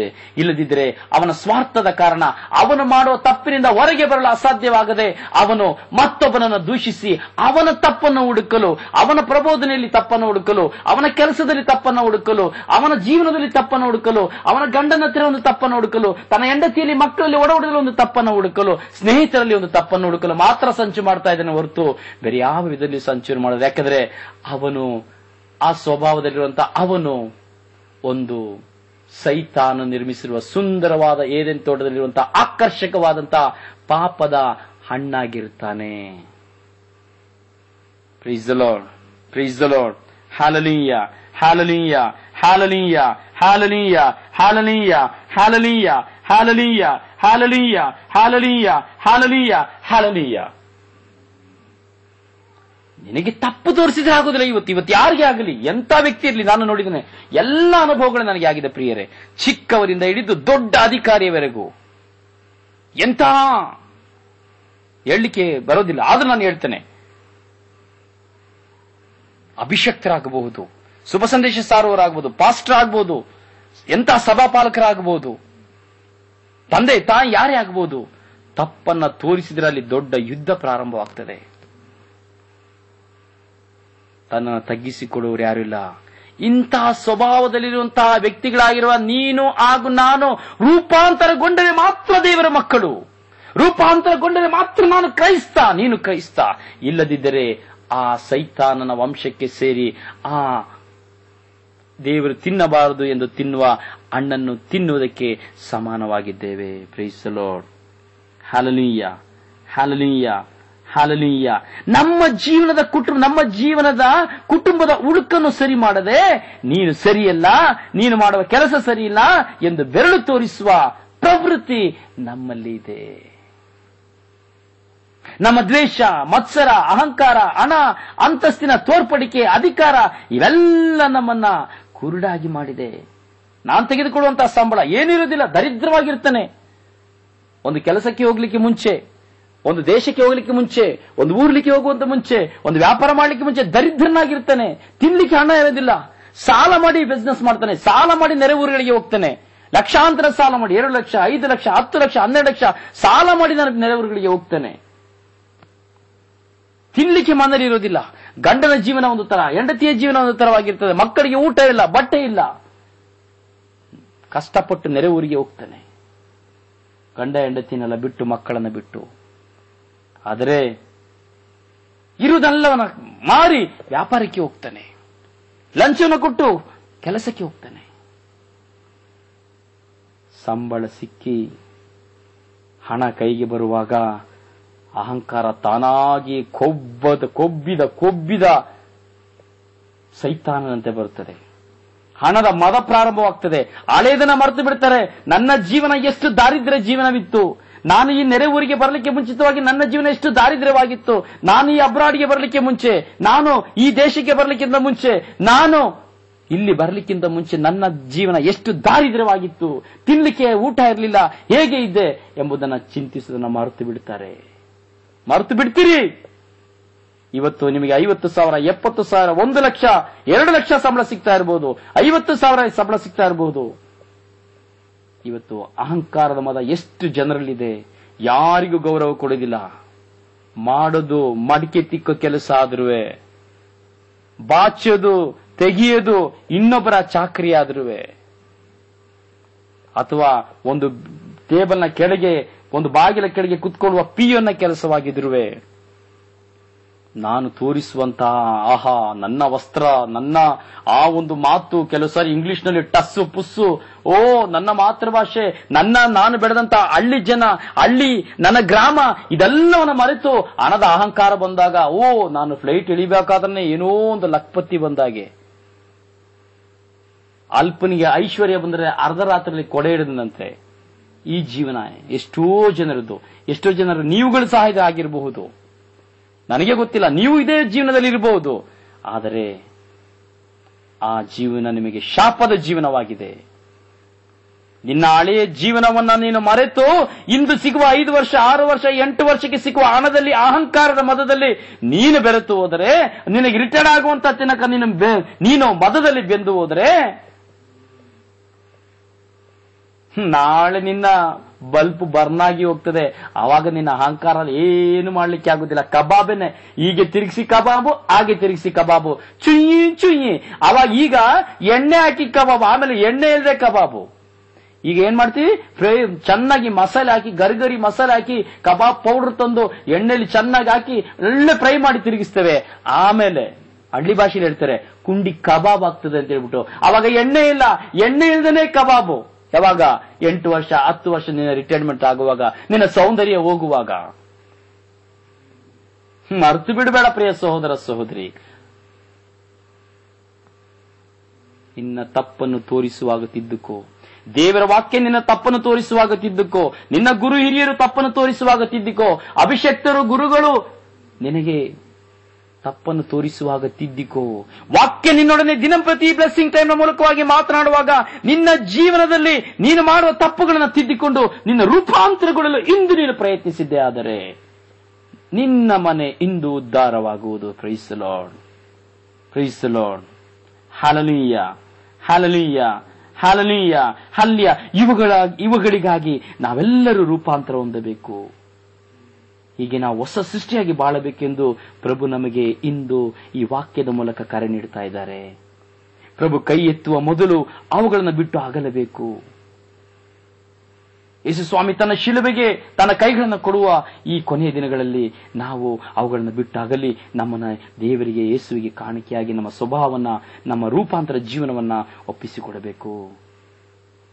ಪ್ರಿಯರೇ, ಹಾಗಾದರೆ ಅವುಗಳನ್ನು ಬಿಟ್ಟು ಎಲ್ಲಿಗೆ ಹೋಗುವುದು? ಚಿಂತಿಸಿ. ದೇವರು ತೋರಿಸುವ ನಾಡಿಗೆ, ಪ್ರಭುವಿನ ವಾಗ್ದಾತ ನಾಡಿಗೆ, ಪಶ್ಚಾತ್ತಾಪದ ಬೀಡಿಗೆ, ನವೀಕರಣದ ಹಾದಿಗೆ, ನಿತ್ಯ ಜೀವನದ ದೇವರ ಪರಿವರ್ತನೆಯ ಗುಡಿಗೆ ರೂಪಾಂತರ ಪ್ರತಿಯೊಬ್ಬರು ಬಯಸಬೇಕು. ಪ್ರಭು ಯೇಸು ದೇವರ ಚಿತ್ತಕ್ಕೆ ತಲೆಬಾಗಿ ತಂದೆ ಅವರನ್ನು ಆರಿಸಿದರು. ಅದೇ ಆರೈಕೆ ನಮಗೆ ಪ್ರತಿಯೊಬ್ಬರಿಗೂ ಸಿಗುವಂತಾಗಬೇಕು. 3 ದಿನ ಶಿಷ್ಯರಿಗೆ ತೋರಿದ ಆ ರೂಪಾಂತರ ನಮ್ಮ ಪ್ರತಿಯೊಬ್ಬರ ಜೀವನದಲ್ಲಿ ಘಟಿಸಬೇಕು. ಈ ರೂಪಾಂತರ ನಮ್ಮಲ್ಲಿ ಸಕಾರವಾಗಬೇಕಾದರೆ ಶಿಷ್ಯರು ಯೇಸು ಜೊತೆಗೆ ಬೆಟ್ಟ ಹತ್ತಿದಂತೆ ನಾವು ಪ್ರಭುವಿನ ಜೊತೆ ಹೆಜ್ಜೆ ಹಾಕಬೇಕು. ಯಾವುದೇ ಸಂದರ್ಭದಲ್ಲಿ ಪಯಣ ಮೊಟಕುಗೊಳಿಸಬಾರದು. ಪ್ರಾರ್ಥನೆಯ ಪಯಣ, ಸೇವೆಯ ಪಯಣ, ದಯೆಯ ಪಯಣ, ಪ್ರಯಾಸಪಟ್ಟು ಹತ್ತಬೇಕಾದ ಬೆಟ್ಟಗಳು ಇವು. ನಾವೆಲ್ಲರೂ ಅನುಗ್ರಹದ ಕಾಲದಲ್ಲಿರುವಾಗ, ಕೃಪೆಯ ಕಾಲದಲ್ಲಿರುವಾಗ, ವಸಂತ ಕಾಲದಲ್ಲಿರುವಾಗ ಯೋವಾಲ 2:12-13 ಹೇಳುವಂತೆ ನಮ್ಮ ಉಡುಪುಗಳನ್ನು ಅಲ್ಲಿ ಹೃದಯವನ್ನು ಸೀಳಿ ಹೀಗೆ ನಮ್ಮಲ್ಲಿರುವ ದ್ವೇಷ, ಅಗೆತನ, ಮತ್ಸರ, ಅಸೂಯೆ, ದುರ್ಗುಣಗಳನ್ನು ಬದಲಾಯಿಸಿ ಕ್ಷಮೆ, ಪ್ರೀತಿ, ಸಹನೆ, ದಯೆ, ಶಾಂತಿ, ಸಮಾಧಾನಗಳ ಧರಿಸಿ ಜೀವನ ರೂಪುಗೊಳಿಸಿಕೊಳ್ಳಲು ನಮಗೆ ಕರೆ ನೀಡುತ್ತಾ ಇದೆ ಈ ರೂಪಾಂತರದ ಈ ಮಹೋತ್ಸವದ ದಿನ. ಉಡುಪುಗಳನ್ನೆಲ್ಲ ತನ್ನ ಹೃದಯಗಳನ್ನೇ ಸೀಳಿಕೊಂಡರು ಎಂಬುದಾಗಿ. ಪ್ರಿಯ ಸಹೋದರ ಸಹೋದರಿಯರೇ, ಇಂದು ನಾವು ರೂಪಾಂತರಗೊಳ್ಳೋಣ. ಕೊನೆಯ ರಾತ್ರಿ ಭೋಜನದ ಸಮಯದಲ್ಲಿ ನಾವು ನೋಡುತ್ತೇವೆ, ಪವಿತ್ರ ಬಲಿ ಪೂಜೆಯಲ್ಲಿ ನೋಡುತ್ತೇವೆ, ನಾವು ದುಡಿಯುವಂತ ಮಾನವ ದುಡಿತದ ಶ್ರಮದ ಫಲ ಒಂದು ರೊಟ್ಟಿ, ಒಂದು ದ್ರಾಕ್ಷಾರಸ. ಪ್ರಭು ಯೇಸು ಆ ಪವಿತ್ರ ಬಲಿ ಪೂಜೆಯಲ್ಲಿ ತನ್ನ ಕೃಪೆಯ ಶಕ್ತಿಯಿಂದ ಆಕಾಶವನ್ನು ತೆರೆದು ತನ್ನ ಕೃಪೆಯಿಂದ ಆ ರೊಟ್ಟಿಯ ತುಂಡು ಯೇಸುವಿನ ಪೂಜ್ಯ ಶರೀರವಾಗಿ ರೂಪಾಂತರಗೊಳ್ಳುತ್ತದೆ. ಆ ದ್ರಾಕ್ಷರಸ ಯೇಸುವಿನ ರಕ್ತವಾಗಿ ಮಾರ್ಪಾಡಾಗುತ್ತದೆ. ಆ ರೊಟ್ಟಿಯ ತುಂಡು ದ್ರಾಕ್ಷರಸ ರೂಪಾಂತರಗೊಂಡು ನಮಗೆ ನಿತ್ಯ ಜೀವನ ಕೊಡುವುದಕ್ಕಾಗಿ ನಾನೇ ಸ್ವರ್ಗದಿಂದ ಹಿಡಿದು ಬಂದ ಜೀವಂತ ರೊಟ್ಟಿ ಎಂಬುದಾಗಿ ಸ್ವಾಮಿ ಯೇಸು ನಮ್ಮ ಮುಂದೆ, ನಿನ್ನ ಮುಂದೆ ಇರುವಾಗ ನಿನ್ನ ಜೀವನದಲ್ಲಿ, ನನ್ನ ಜೀವನದಲ್ಲಿ, ಧರ್ಮಸಭೆಯಲ್ಲಿ, ಈ ಲೋಕದಲ್ಲಿ ಪ್ರತಿಯೊಬ್ಬರು ರೂಪಾಂತರಗೊಳ್ಳುವುದೇ ದೇವರ ಚಿತ್ತದ ಕಾರ್ಯ. ಯಾಕೆಂದರೆ ಹೇಳಿದರು, ಈತನು ನನ್ನ ಪುತ್ರನನ್ನು ನಾನು ಆರಿಸಿಕೊಂಡಿದ್ದೇನೆ, ಈತನ ಮಾತಿಗೆ ಕಿವಿಗೊಡಿರಿ. ಅದೇ ರೀತಿ ಪ್ರಿಯ ಸಹೋದರ ಸಹೋದರಿಯರೇ, ದೇವರು ನಿನ್ನನ್ನು ನೋಡಿ ಹೇಳಬೇಕು, ನನ್ನನ್ನು ನೋಡಿ ಹೇಳಬೇಕು, ಪ್ರತಿಯೊಬ್ಬರನ್ನು ನೋಡಿ ಹೇಳಬೇಕು, ಹಾಗೂ ನಾನು ಇನ್ನೊಬ್ಬರನ್ನು ನೋಡಿ ಹೇಳಬೇಕು, ನಿನ್ನನ್ನು ಒಬ್ಬರು ನೋಡಿ ಹೇಳಬೇಕು, ಇವನು ದೇವರ ಪುತ್ರನು, ಇವನ ದೇವರು ಆರಿಸಿಕೊಂಡಿದ್ದಾರೆ. ಇವನ ಮಾತಿಗೆ ನಾವು ಕಿವಿ ಕೊಡಬೇಕು. ಇವರು ಹೇಳಿದ್ನ ನಾನು ಕೇಳಬೇಕು. ಈ ಸ್ವರ್ಗೀಯ ಯಾತ್ರೆ ಬ್ಲೆಸ್ಸಿಂಗ್ ಟೈಮ್ ಮೂಲಕವಾಗಿ ಈ ರೊಜಾರಿಯನ್ನ, ಈ ಮನುಷ್ಯನನ್ನ, ಈ ಬಡವನನ್ನ, ಈ ಪಾಪಿಯನ್ನ ದೇವರು ಆರಿಸಿಕೊಂಡಿದ್ದಾರೆ. ಇವನೇನ್ ಹೇಳ್ತಾರೋ ಅದನ್ನು, ಇವನ ಮುಖಾಂತರವಾಗಿ ದೇವರು ಏನ್ ಹೇಳ್ತಾರೋ ಅದನ್ನು ನಾನು ಕೇಳಬೇಕು. ಈತನ ಮುಖಾಂತರವಾಗಿ ದೇವರನ್ನು ರೂಪಾಂತರಗೊಳಿಸಲಿಕ್ಕೆ ನನ್ನೊಟ್ಟಿಗೆ ಮಾತನಾಡ್ತಾ ಇದ್ದಾರೆ. ನನ್ನ ಜೀವನವನ್ನ, ನನ್ನ ಕುಟುಂಬವನ್ನ, ನನ್ನ ಗಂಡನನ್ನ, ಹೆಂಡತಿಯನ್ನ, ಅಣ್ಣನನ್ನ, ತಮ್ಮನನ್ನ, ತಂಗಿಯನ್ನ, ಅಕ್ಕನನ್ನ, ಸ್ನೇಹಿತರನ್ನ, ಬಂಧುವನ್ನ, ಬಳಗವನ್ನ ರೂಪಾಂತರಗೊಳಿಸಲಿಕ್ಕೆ ದೇವರು ಈ ವ್ಯಕ್ತಿಯ ಮೂಲಕವಾಗಿ, ಈ ರೊಜಾರಿಯ ಮೂಲಕವಾಗಿ ಮಾತನಾಡ್ತಾ ಇದ್ದಾರೆ. ನಾನು ಅವನ ಮಾತಿಗೆ ಕಿವಿಗೊಟ್ಟರೆ ಖಂಡಿತವಾಗಿಯೂ ಇಂದಲ್ಲ ನಾಳೆ ನಾನು ರೂಪಾಂತರಗೊಂಡು ನನ್ನ ಕುಟುಂಬ ಸಮೇತವಾಗಿ ಸ್ವರ್ಗ ರಾಜ್ಯಕ್ಕೆ ಹೋಗುವುದರಲ್ಲಿ ಸಂಶಯವಿಲ್ಲ ಎಂಬ ವಿಶ್ವಾಸದಿಂದ ನೀವು ಈ ವಾಕ್ಯವನ್ನು ಆಲಿಸಿದ್ದೆ ಆದರೆ ಖಂಡಿತವಾಗಿಯೂ ನಿಮ್ಮ ಜೀವನದಲ್ಲಿ ಇಂದು ಅದ್ಭುತವನ್ನು ಕಾಣುತ್ತೀರಿ. Praise the lord, praise the lord. Hallelujah, hallelujah, hallelujah, hallelujah, hallelujah, hallelujah. ಪ್ರಾರ್ಥಿಸಿ ಪ್ರಿಯರೇ, ಧ್ಯಾನಿಸಿ ಪ್ರಿಯರೇ. ಈ ವಾಕ್ಯವನ್ನು ಕೇಳುವಂತ ನೀವು ದಯವಿಟ್ಟು ಎಲ್ಲರಿಗೂ ಇದನ್ನ ಫಾರ್ವರ್ಡ್ ಮಾಡುವಾಗ ಹೇಳಿ. ಪ್ರತಿದಿನದಲ್ಲಿ 2 ದಿನಕ್ಕೆ 3 ದಿನಕ್ಕೆ ಹೇಳಿ. ವಾಕ್ಯವನ್ನು ಕೇಳಿದ್ರ ನೀವು, ವಡಾಪುರನ್ನ ಕೇಳಿದ್ರ ನೀವು, ಕೇಳಿ ಎಂಬುದಾಗಿ ಪರ್ಸನಲ್ ಆಗಿ ಅವರಿಗೆ ಮೆಸೇಜ್ ಕಳಿಸಿ. ಯಾಕೆ ನೀವು ಮೆಸೇಜ್ಗೆ ದುಡ್ಡು ಕೊಡಬೇಕಾಗಿಲ್ಲ, ಫ್ರೀ ಮೆಸೇಜ್. ನೀವು ದೇವರ ವಾಕ್ಯನೂ ಸಹ ಫ್ರೀಯಾಗಿ ಕೇಳ್ತಾ ಇದ್ದೀರಿ, ಇಲ್ಲಿ ಹಣ ಇಲ್ಲ. ಅದೇ ರೀತಿ ಫ್ರೀ ಮೆಸೇಜ್, ಅದನ್ನ ಕೇಳಿ. ನೀನು ವಾಕ್ಯವನ್ನು ಕೇಳು ವಾಕ್ಯ ಅಂತೇಳಿ ಎತ್ತವರಿಗೆ, ಒಡಹುಟ್ಟಿದವರಿಗೆ, ಗಂಡನಿಗೆ, ಹೆಂಡತಿಗೆ, ಸ್ನೇಹಿತರನ್ನ, ಬಂಧುಗಳಿಗೆ ಕಳುಹಿಸಿ, ಕೇಳಿ, ಗ್ರೂಪ್ ಮಾಡಿ ಕಳುಹಿಸಿ. ಪ್ರತಿಯೊಬ್ಬರು ರೂಪಾಂತರಗೊಳ್ಳಬೇಕು, ಯೇಸುವಿನ ಮಹಿಮೆಗಾಗಿ ರೂಪಾಂತರಗೊಳ್ಳಬೇಕು. ನಾವೆಲ್ಲರೂ ಸ್ವರ್ಗ ರಾಜ್ಯವನ್ನು ಸೇರುವುದಕ್ಕಾಗಿ, ಈ ಸ್ವರ್ಗೀಯ ಯಾತ್ರೆ ಮೂಲಕವಾಗಿ ಆಶೀರ್ವಾದವನ್ನು ಪಡೆದುಕೊಳ್ಳುವುದಕ್ಕಾಗಿ, ಆಶೀರ್ವಾದದ ಸಮಯವಾಗಿ ದೇವರು ನಿಮಗೂ ನನಗೂ ಕೊಟ್ಟಿದ್ದಾರೆ. ಅದರಿಂದ ಪ್ರತಿಯೊಬ್ಬರ ರೂಪಾಂತರಕ್ಕಾಗಿ ಲೋಕದ ಕಟ್ಟೆ ಕಡೆಯವರು ಶುಭ ಸಂದೇಶವನ್ನು ಸಾರಲು 5ನೇ ಶುಭ ಸಂದೇಶಕಾರರಾಗಿ ನಾವೆಲ್ಲರೂ ಸೇರಿ ದೇವರ ರಾಜ್ಯವನ್ನು ಕಟ್ಟೋಣ. ಪ್ರತಿಯೊಬ್ಬರು ರೂಪಾಂತರಗೊಳ್ಳಲು ನಾವೆಲ್ಲರೂ ಈ ವಾಟ್ಸ್ಆಪ್ ನ ಮೂಲಕವಾಗಿ ಲೋಕದ ಕಟ್ಟೆ ಕಡೆಯವರೆಗೂ ಕೋಟಿ ಜನ ದೇವರ ವಾಕ್ಯವನ್ನು ಕೇಳಲಿಕ್ಕಾಗಿ ಈ ವಾಕ್ಯಗಳನ್ನ ದಯವಿಟ್ಟು ಪಾಸ್ ಮಾಡಿ ಎಂಬುದಾಗಿ ನಿಮ್ಮಲ್ಲಿ ಮೊಣಕಾಲುರುತ್ತಾ ಪ್ರಭು ಯೇಸುವಿನ ನಾಮದಲ್ಲಿ ವಿನಂತಿಸುತ್ತಾ ಪ್ರಾರ್ಥಿಸಿಕೊಳ್ಳುವ ನಿಮ್ಮ ಪ್ರೀತಿಯ ನಾಲ್ಮೆಯ ಸಹೋದರ ಬ್ರದರ್ ರೊಜಾರಿಯೋ ಪಾಂಡವಪುರ. ನಿಮ್ಮೆಲ್ಲ ಅವಶ್ಯಕತೆಗಳ ಎಲ್ಲ ವಿಧವಾದಂತಹ ಕೋರಿಕೆ, ಕಾಣಿಕೆ, ಯಾವುದೇ ವಿಧವಾದಂತಹ ಭಿನ್ನ ಏನೇ ಇದ್ರೂ ಬರೆದುಕೊಳ್ಳುವಂತಹ ವಿಳಾಸ ಬ್ರದರ್ ರೊಜಾರಿಯೋ, ಸ್ವರ್ಗೀಯ ಯಾತ್ರೆ, blessing time, Hirode street, Pandavapura 571434, Mandya ಜಿಲ್ಲೆ, ಕರ್ನಾಟಕ, ಇಂಡಿಯಾ. ನಿಮ್ಮ ಪ್ರಾರ್ಥನಾ ಅವಶ್ಯಕತೆಗಳಿಗಾಗಿ 099924238181. ಯಾವ ಸಮಯದಲ್ಲಿಯೂ ಯಾವ ಕ್ಷಣದಲ್ಲಿಯೂ ನಿಮಗಾಗಿ ಪ್ರಾರ್ಥಿಸುತ್ತೇವೆ. ಆದರೆ ಕೆಲವು ಸಮಯಗಳಲ್ಲಿ ನಿಮಗೆ ನನ್ನ ಲೈನ್ ಸಿಗೋದಿಲ್ಲ. ಪ್ರಾರ್ಥನೆ ಇರುವಾಗ ಕೆಲವು ಸಾರಿ ನಿಮಗೆ ರಿಂಗ್ ಆಗ್ತದೆ, ಕೇಳೋದಿಲ್ಲ, ರಿಸೀವ್ ಮಾಡೋದಿಲ್ಲ. ಕ್ಷಮಿಸಿ, ತಪ್ಪಾಗಿ ತಿಳಿಬೇಡಿ. ನೀವು ನಿಮ್ಮ ಸ್ವಂತ ನಂಬರಿಂದ ಮಾಡೋದಾದ್ರೆ ನಾವು ನಿಮಗೆ ಈ ಕಡೆಯಿಂದ ಮಿಸ್ ಕಾಲ್ ಕೊಟ್ಟು ನಿಮ್ಮ ನೋವುಗಳಿಗಾಗಿ, ನಿಮ್ಮ ಭಾರಗಳಿಗಾಗಿ ನಾವು ಪ್ರಾರ್ಥಿಸಲು ಸಿದ್ಧರಾಗಿದ್ದೇವೆ. ಪ್ರಾರ್ಥಿಸಿ. ಈ ತಪಸ್ಸು ಕಾಲದಲ್ಲಿ ರೂಪಾಂತರಗೊಂಡು ಪ್ರಾರ್ಥಿಸಿ. ನನಗಾಗಿಯೂ ಪ್ರಾರ್ಥಿಸಿ. ಈ ಸೇವಾ ಕಾರ್ಯಕ್ಕಾಗಿ ಎಡಬಿಡದೆ ದೇವರಿಗೆ ಸಮರ್ಪಿಸಿ ಪ್ರಾರ್ಥಿಸಿ. ದೇವರು ನಿಮ್ಮನ್ನು ಆಶೀರ್ವದಿಸಲಿ. Praise the lord. ನಿಮ್ಮ ನಾಲ್ಮೆಯ ಸಹೋದರ brother Rozario Pandavapura. God bless you.